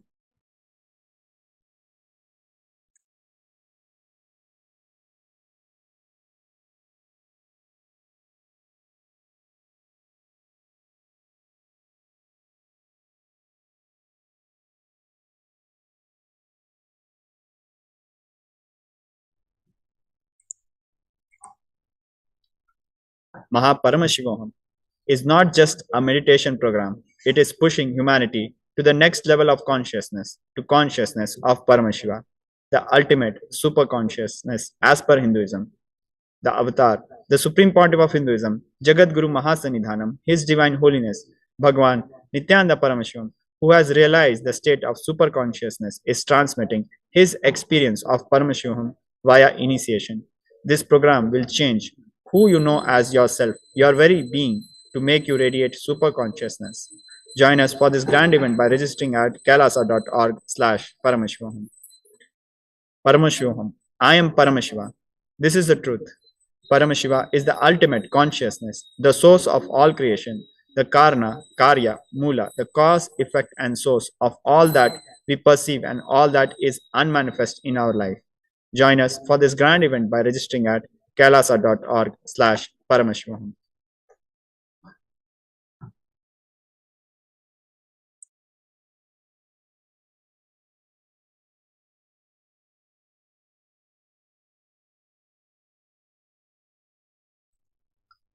With this, we come to the end of today's segment. Now we'll be moving on to our next segment, the daily presidential address of the Supreme Pontiff of Hinduism. Now let us all sit straight with our head, neck, and spine in a straight line, with our hands folded, and let us chant the Mahavakya Om Nithyananda Paramashivoham to receive our beloved Guru, the Supreme Pontiff of Hinduism, in the upcoming Alive Satsang. Om Nithyananda Paramashivoham. Om Nithyananda Paramashivoham. Om Nithyananda Paramashivoham. Om Nithyananda.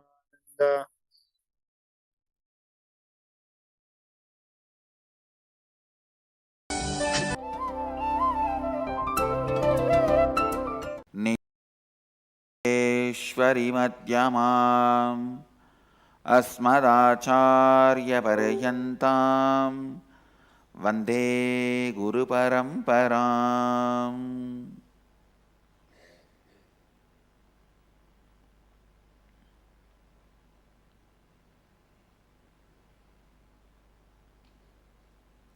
I welcome all of you with my love and respects.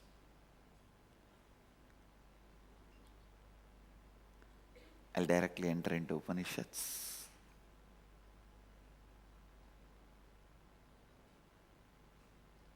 Today I'll enter into the second verse.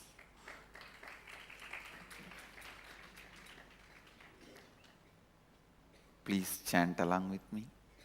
Kuruvanneveha karmani jiji vishechadaggo samaha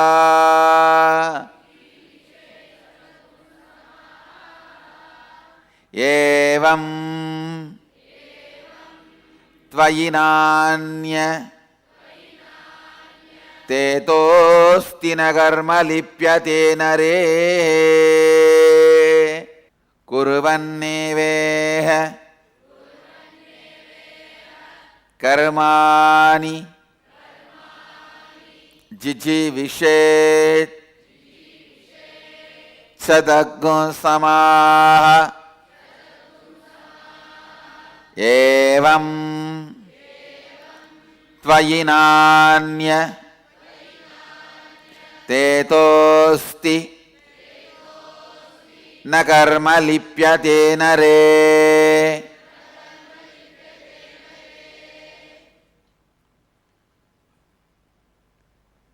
The translation says, even while doing deeds here, one may desire to live 100 years, thus on you, not otherwise, that this is it. The deed adheres, not the man. Listen. This verse is the essence of Vedic tradition. Again and again insist Vedic tradition is all for life.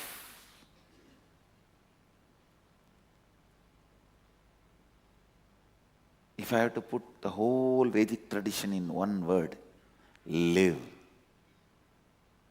That's all. Live. Live so powerfully, so clearly, that all your patterns, engrams, fears don't find any place. You are just radiating. You are just overflowing. Live, live, live.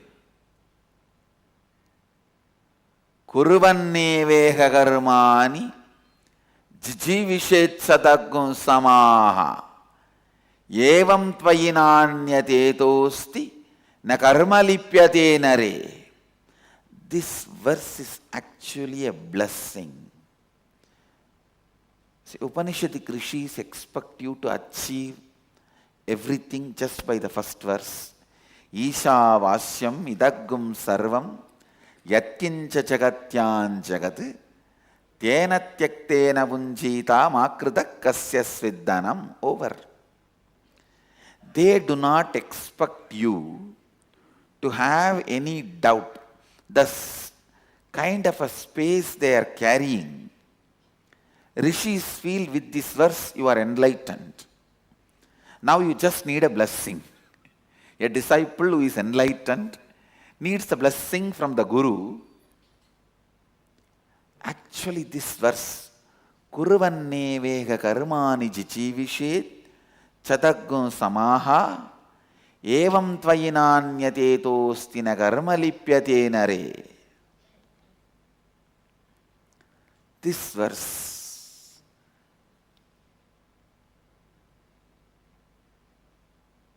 is a blessing.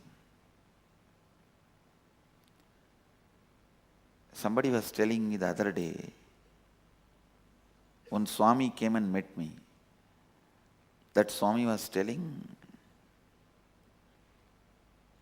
he heard some of the great scholars, Pandits, telling him. It seems they asked this Swami who came to meet me, What right this Nithyananda has to comment on Upanishads? Where has he studied Sanskrit?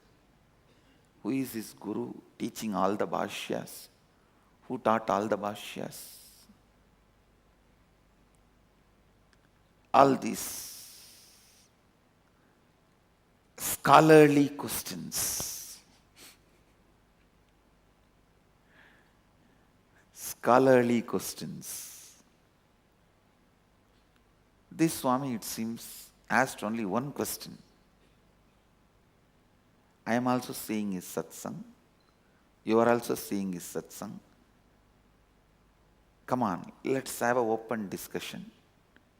Tell me honestly, all his words, does it make sense or not? It seems that Pandit was questioning. He put his head down and it makes sense, no doubt. But how can he speak? Who taught him? There should be a parampara. There should be. He doesn't have any guru who taught him different bhashyas, commentaries, vartikas, tikas.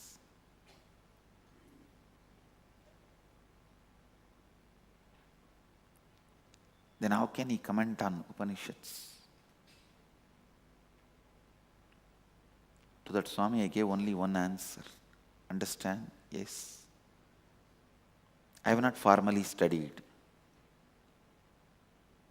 The gurus who taught me does not even know how to chant the mantras with the so-called perfection. And they were not Sanskrit scholars. They taught me little bit, whatever they can.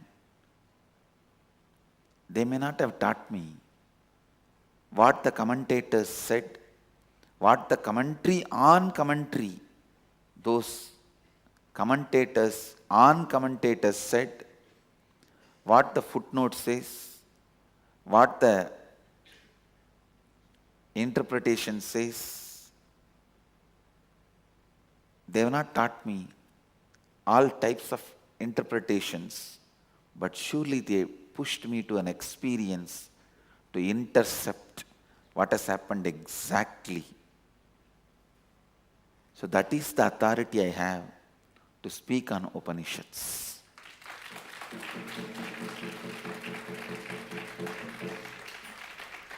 Listen, listen, listen. I am telling you. Kuruvanne vega karmani chichivishechattagum samaha evam tvayinanyatedosti nakarma lipyate nare. Kuruvan means performing. Eva means alone. Iha, in this world. Karmani means as per the earlier sutras, the earlier sutra. From that context, working, being active, established in the cognition of the earlier sutras. Earlier verse, Isha Vasyam Idaggum Sarvam Yatkincha Jagatyan Jagat. Jijivishet, you should desire to live.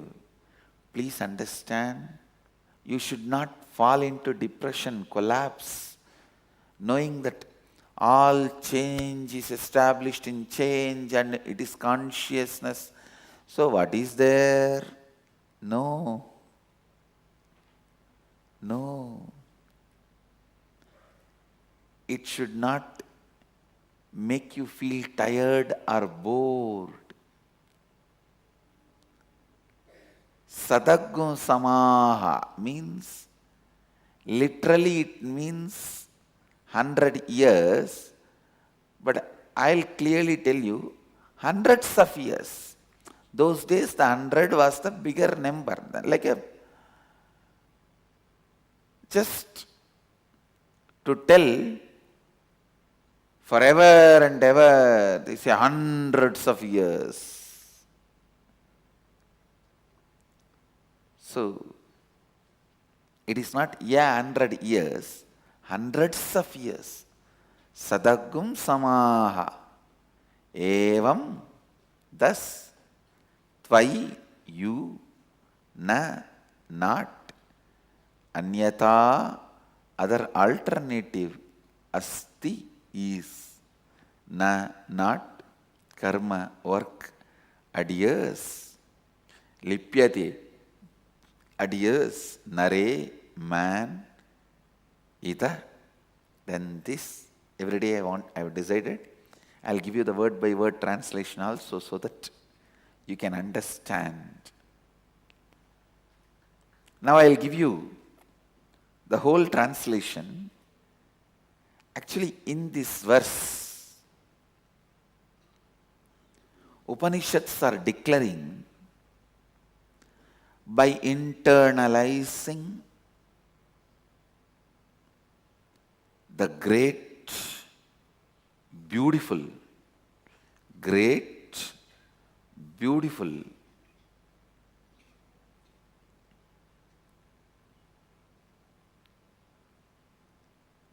first verse of the Isavasya Upanishad. Isavasyamidaggum sarvam yatkincha jagatyan jagat tena tyaktena unjitam akritakasya sviddanam. By internalizing these verses,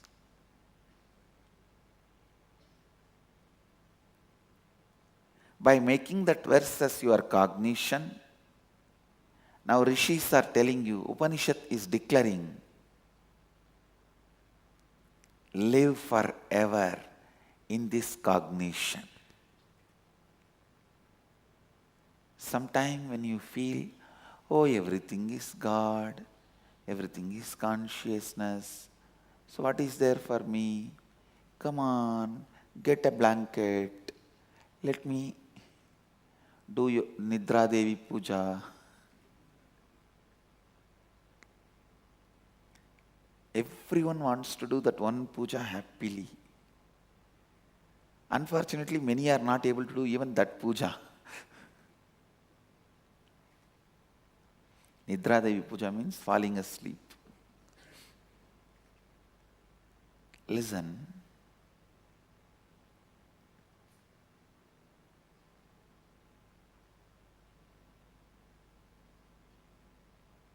Knowing this truth, don't give up on yourself. Don't give up on yourself.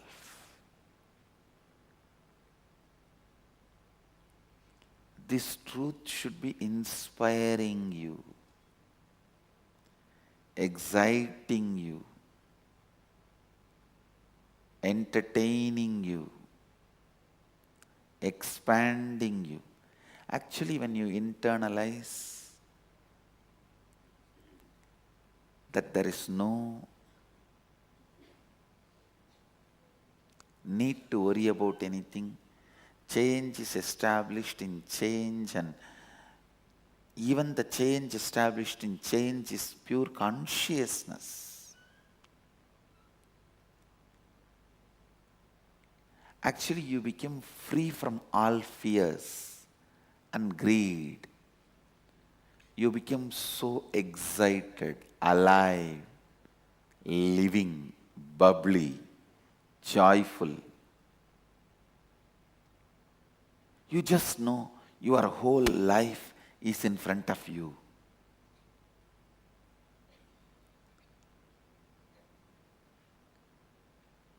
I tell you, when you feel your whole life is in front of you with so much of excitement, then you look at them again, look at the Upanishadic rishis. Upanishad, now what do you want me to do? Then the Upanishad is giving the blessing. Kurvan neveka karmani jijivishecha daggo samaha Evam tvayinanyate tosti karma lipyate nare.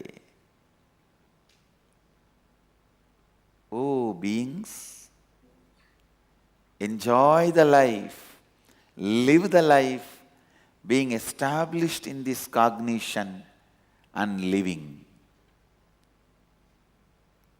Actually, last few days that joy is really flowing into me and into the Sangha. Because one of the greatest discovery I have done in my research and development has happened in last few days.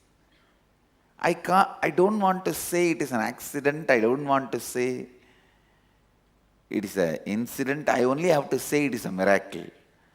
For quite a long time,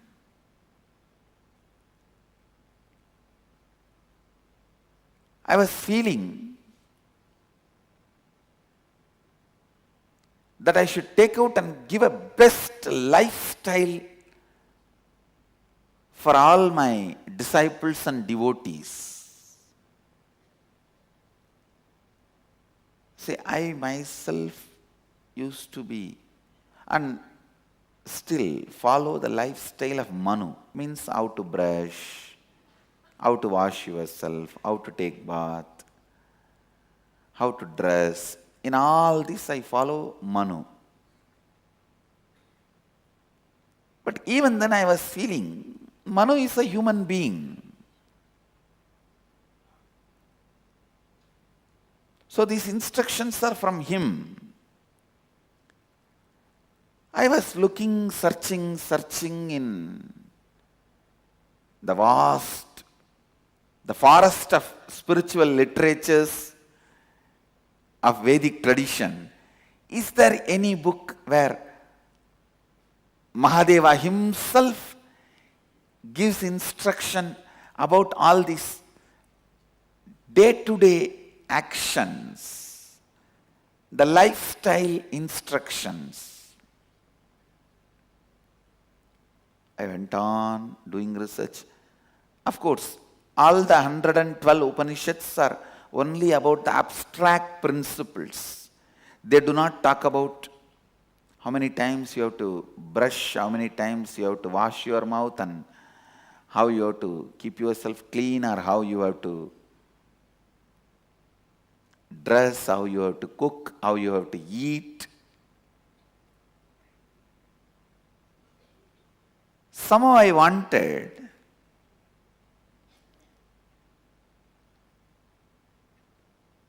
from Mahadeva himself, if these instructions have come, it would have been so beautiful. Because every day when I brush, I only remember Manu and say, Manu, as you said, I am brushing. When I wake up, I say, oh Manu, as you said, I am waking up. When I take bath, I say only, oh Manu, as you said, I am doing it.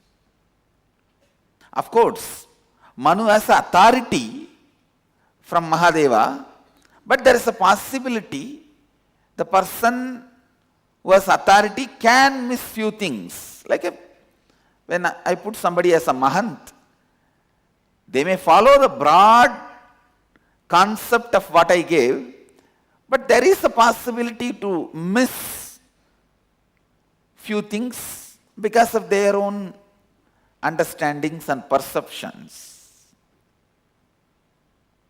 So I used to wonder, is there any book? I was searching. The whole Upanishads, all the Upanishads were also delivered by Mahadeva in his formless space. And the space of no word, no form, where he sat as Dakshinamurti, his very presence vibrated, and all the rishis received that great truths.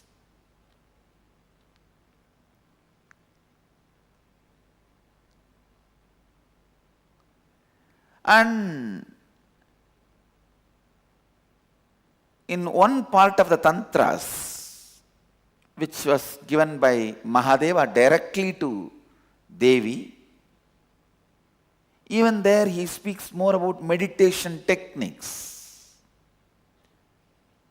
Vijnana Tantra, Kularnava Tantra, Shiva Sutras. Then further in few books, he speaks about the pujas, rituals. I was looking at some book where Mahadeva himself will give a precise instructions like how to cook and how to offer to him and how to eat and how to wear dress, how to brush the teeth, how to wake up, how to brush teeth and how to take bath and how to wash ourselves and how to wear rudraksha, how to wear the Basma, all this. See, always the abstract principles he gave, once it becomes experience, when from that experience, I can also give you the instruction how to do all this. But somehow I wanted instructions directly from him. Suddenly, I should use only this word, I stumbled upon an amazing, beautiful, ultimate lifestyle book. Please understand, if Upanishads are the ultimate principle book, means which gives you the enlightenment and cognition of pure enlightenment, this book is the ultimate precise lifestyle book, and which is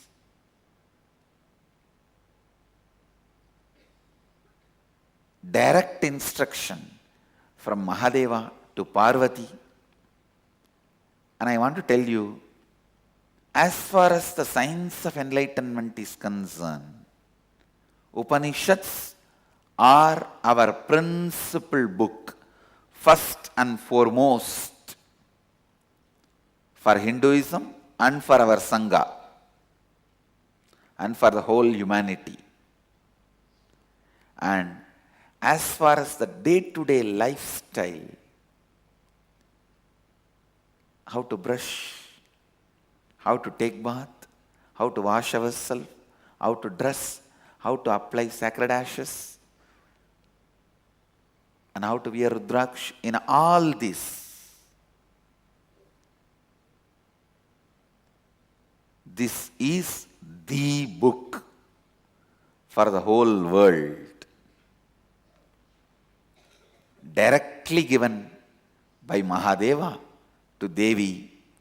This is the book for the whole Hindu tradition, and this is the book for our Sangha. The book is Kamika Agama.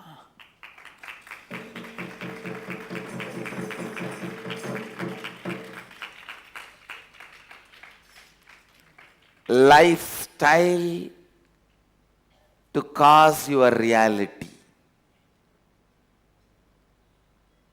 Exact meaning of that word Kamika Agama means lifestyle to cause your reality. When I read, I was just moved. Such precise instruction of what should be the size of your brush, what should be the way and where, how, which direction you should be facing and taking bath. And it is just mind-blowing because of its exhaustive, precise narration and instructions handed over. See, it is like when I sit and give my vision to the ashrama, it's how the ashram should be and people should be and sangha should be, what precise, including the doorstep, how it should be, I'll give the instruction. Whether both the doors should be kept always open or one should be open and one. To that precise, Mahadeva has given instruction. I feel when I read that book, my work is done.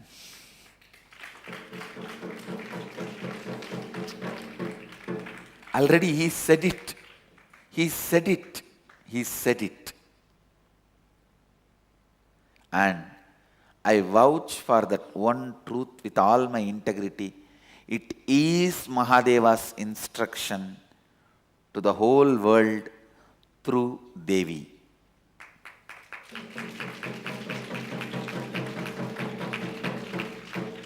And when he himself has said it, all we need to do, just start living it. That's all. I'm just overflowing with the joy because from today, every day when I wake up, I'm going to say, Oh Mahadeva, as you said, I am waking up. When I am putting my brush into the teeth, Mahadeva, as you said, I am brushing. When I am pouring water on my body, I'm going to say, Oh Mahadeva, as you said, I am washing myself. Even when you wash yourself, please understand, the Agama gives the description of how to clean your bowels and how to wash yourself. To that precision, even when we wash ourselves, we'll say, Oh Mahadeva, as you said, we are washing ourselves. When we apply Vibhuti, we'll say, Oh Mahadeva, as you said, we are applying Vibhuti. When we are eating, Oh Mahadeva, as you said, we are eating. When we are dressing, as you said, we are dressing. Literally, eating like Mahadeva, living like Mahadeva, sleeping like Mahadeva, everything as Mahadeva wanted us to do. And I tell you, Mahadeva is such a selfless being. Whatever is best he discovered and he practices, he gives that exactly to all of us. He doesn't dilute.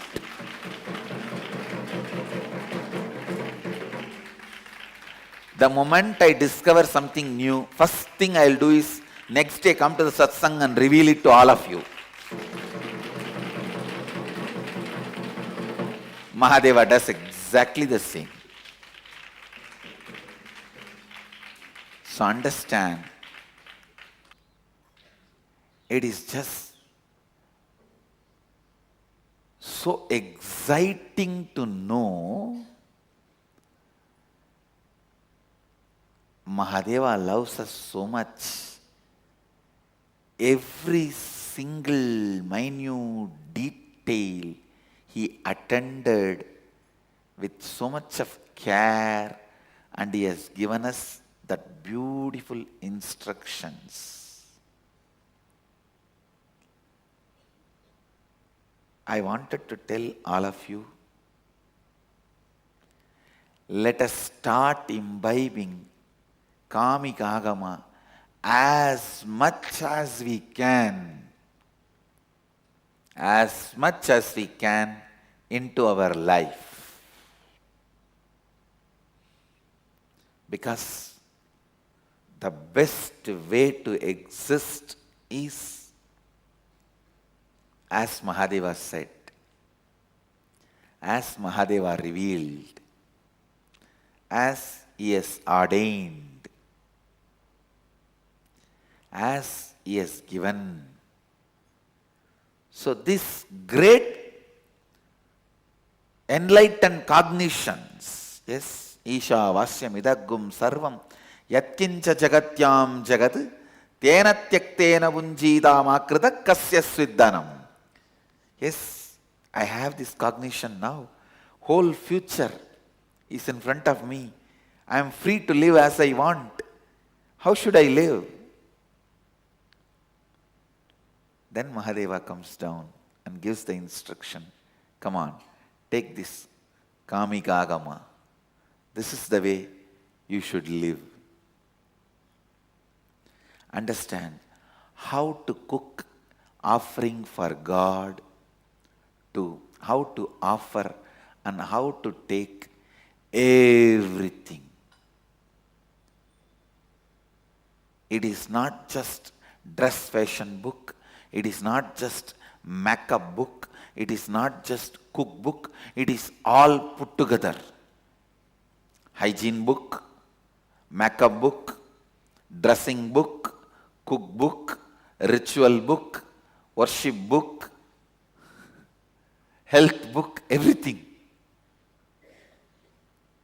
This verse, the meaning of this verse, Kurvanneveka karmani jijivishecchatagum samaha evam tvayinanyatetoostina karma lipyade nare.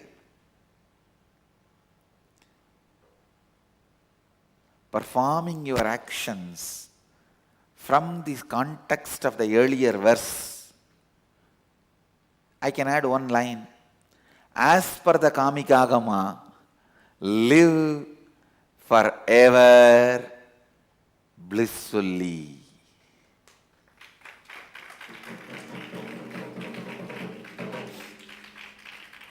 Live forever blissfully. Please imbibe Kamikagama as much as you can, joyfully. Don't feel bound. Don't feel restricted. Don't feel conditioned. I tell you, when I started living, of course, from my birth I was brought up with this orthodox traditional lifestyle. But when I discovered it, it was such joy. It was such joy. I know I am doing everything as the great beings like Manu said. Now I know I am doing everything as my Mahadeva himself said.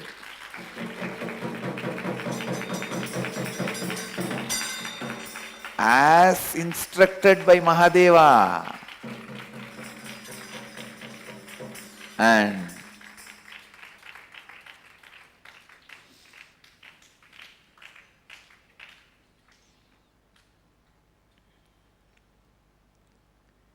it was such joy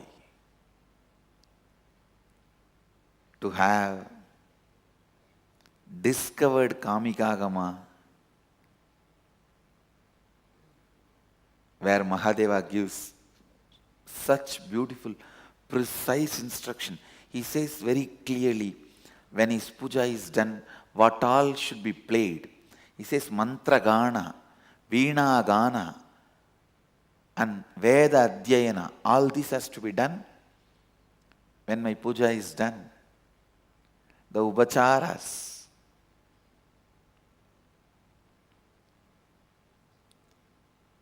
Such beautiful way he himself is describing.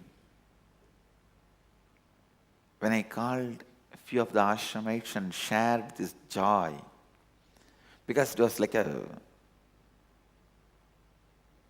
revelation to me. I know there are some book, there is somewhere Mahadeva has given these instructions precisely. But only now I stumbled upon. I looked at why only now I stumbled upon this book. I understood. Only now all you guys are prepared to live it. That is why he is revealing it now. He is revealing it now.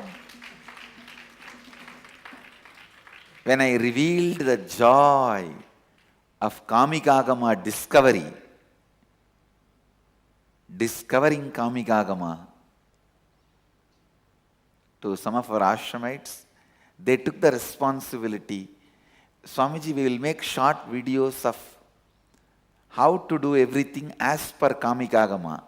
like brushing teeth, taking bath, every instruction precisely we will make it as short videos and release it to public so that everyone who wants to follow Mahadeva's instruction, they can follow brushing as per Mahadeva's instruction, taking bath as per Mahadeva's instruction, washing yourself as per Mahadeva's instruction, with the animation, some places, and some places description, some places instruction, some places demonstration.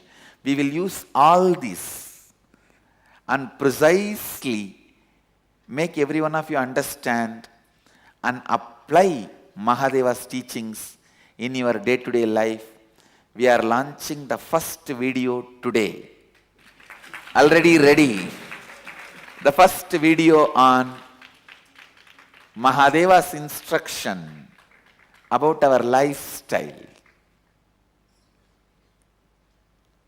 From Kamikagama, Danta Shuddhi means brushing your teeth. So it is presented by team of our sannyasis. You can watch and enjoy the video and live it.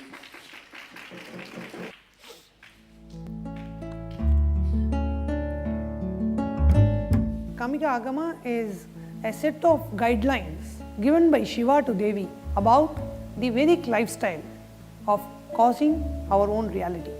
Danta Shuddhi means cleansing our teeth. Now today we will see a demonstration of how Kamika Agama explains about cleansing our teeth, how the tooth stick should be. A tooth stick, basically a toothbrush, what we in today's world what we call as a toothbrush. In earlier days they were using the stem of a tree. Now Kamika Agama defines the tooth stick for two sections of people. One is called mumukshus, people who are seeking the lifestyle of living Advaita, and bogis, people who are seeking outer world success, people who are seeking outer world pleasures. For mumukshus, the tooth stick is to be of the length of 8 angulas. 1 angula is equivalent to, in today's modern measurement, it is called 1.763 centimeters. So for mumukshus it should be 8 angulas, 14.104 centimeters, and for bogis the tooth stick is to be 12 angulas, which is coming to 21.156 centimeters. How a tooth stick is to be made? The tooth stick should be wet and it should be with a skin. So here if you see, these sticks are dried sticks fallen off from a tree, whereas this is a wet stick. It still is retaining the wetness of the tree and it is along with its skin. So the stick should be like this. It should be straight. If you see along with the scale, this tooth stick is straight, whereas if you see this, it is bent, it is curved. So this cannot be used as a tooth stick. It should be straight, and the size, the width of the tooth stick should be the width of your little finger. So if you can just see here, this tooth stick is almost the size of my little finger, whereas if you see the sample, if you take this stick, it is not even close to the size of the width of my little finger. So choose a stick whose width is the size of your little finger. Okay, so we are taking this stick. However, from which plant that the stem should be plucked is different for the different categories of people. For seekers, mango tree can be used. Similarly, we have given a list of trees. For example, Pungai, Siribilbam, Karungali, Arjunam, Naiyuruvi, Mamaram and Marudai. These are the three names they are mentioning in the Kamika Agama, can be used for mumukshus, people who are seeking living Advaita. For bogis, people who are seeking outer world success and outer world pleasures, the trees that they are specifying are Venkarungali, Nelli means Amla tree, Maguli and Vembu means neem trees. And the trees, they are also mentioning the trees which should not be used The tree stems which cannot be used are drumstick tree and Naruvilli, Amanakku means the tree made from castor oil, Pisasamaram, and even the trees which have a lot of iron content. Those trees cannot be used as toothpick, okay, stick. Now this tree is basically a neem tree, so we are going to make stick which can be used for a bogie, okay. The length should be 21.156 centimeters. So I'm going to cut the bottom end first as so that it is evenly cut and it's not curved. So now here you can see that we have cut the rear end of the toothstick. So we are now going to measure 21.156 centimeters and mark the other end.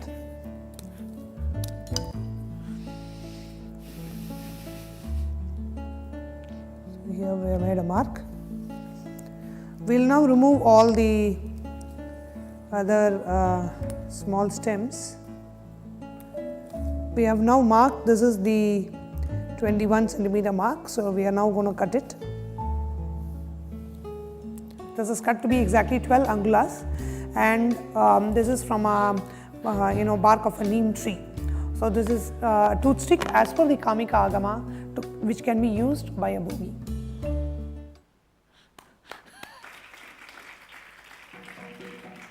And please understand, not only we will make the video available, soon we will start making even these products available for all of you.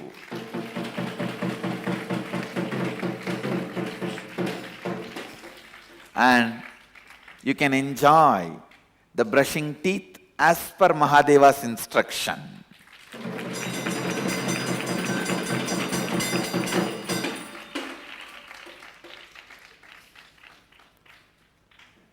And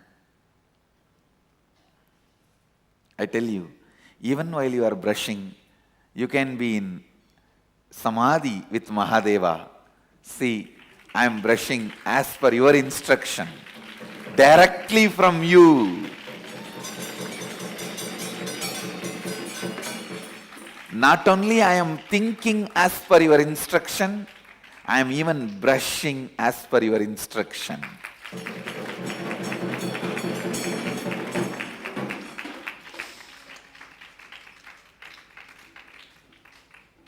So, the Kamika Agama is available in the internet for free download. In many websites, you can get any one link, and there is I myself can say few links, Agama Academy, agamam.com, in all these links, agamaacademy.com, agamam.com, in all these websites, they have put the whole thing freely for people to download and use it. Even Himalayan Academy has put these agamas freely for people to download and use it. And we do have some of the palm leaves related to agamas, and we will also scan and upload. So now whatever available resources, you can take it, download, and start using as much as possible. Make Kamika Agama as your lifestyle. Soon we are coming up with more and more demonstration videos and products. Demonstration videos and products to make Kamika Agama as lifestyle. And even the vessels in which food should be cooked, how we should cook, how we should eat, all that we are soon coming up with demonstration videos with the original verse and the instructions and the products to make Kamika Agama as our lifestyle. And through this, I formally declare Kamikagama will be our lifestyle book. Our lifestyle, cooking, eating, worshipping, rituals, homas, everything will be done as per Kamikagama. So I will continue to expand on this Upanishad verses in the further satsangs. I request all the Mahans, Sri Mahans, Ashramites to download the Kamikagama and just go through, read. It's already is emailed to all the Sri Mahans and Mahans. Now even Kotaris and Tanidars can download and try to make this as much as possible part of our life. With this, I bless you all. Let you all radiate with integrity, authenticity, responsibility, enriching, causing, living Advaita, the eternal bliss, Nithyananda. Thank you. Be blissful.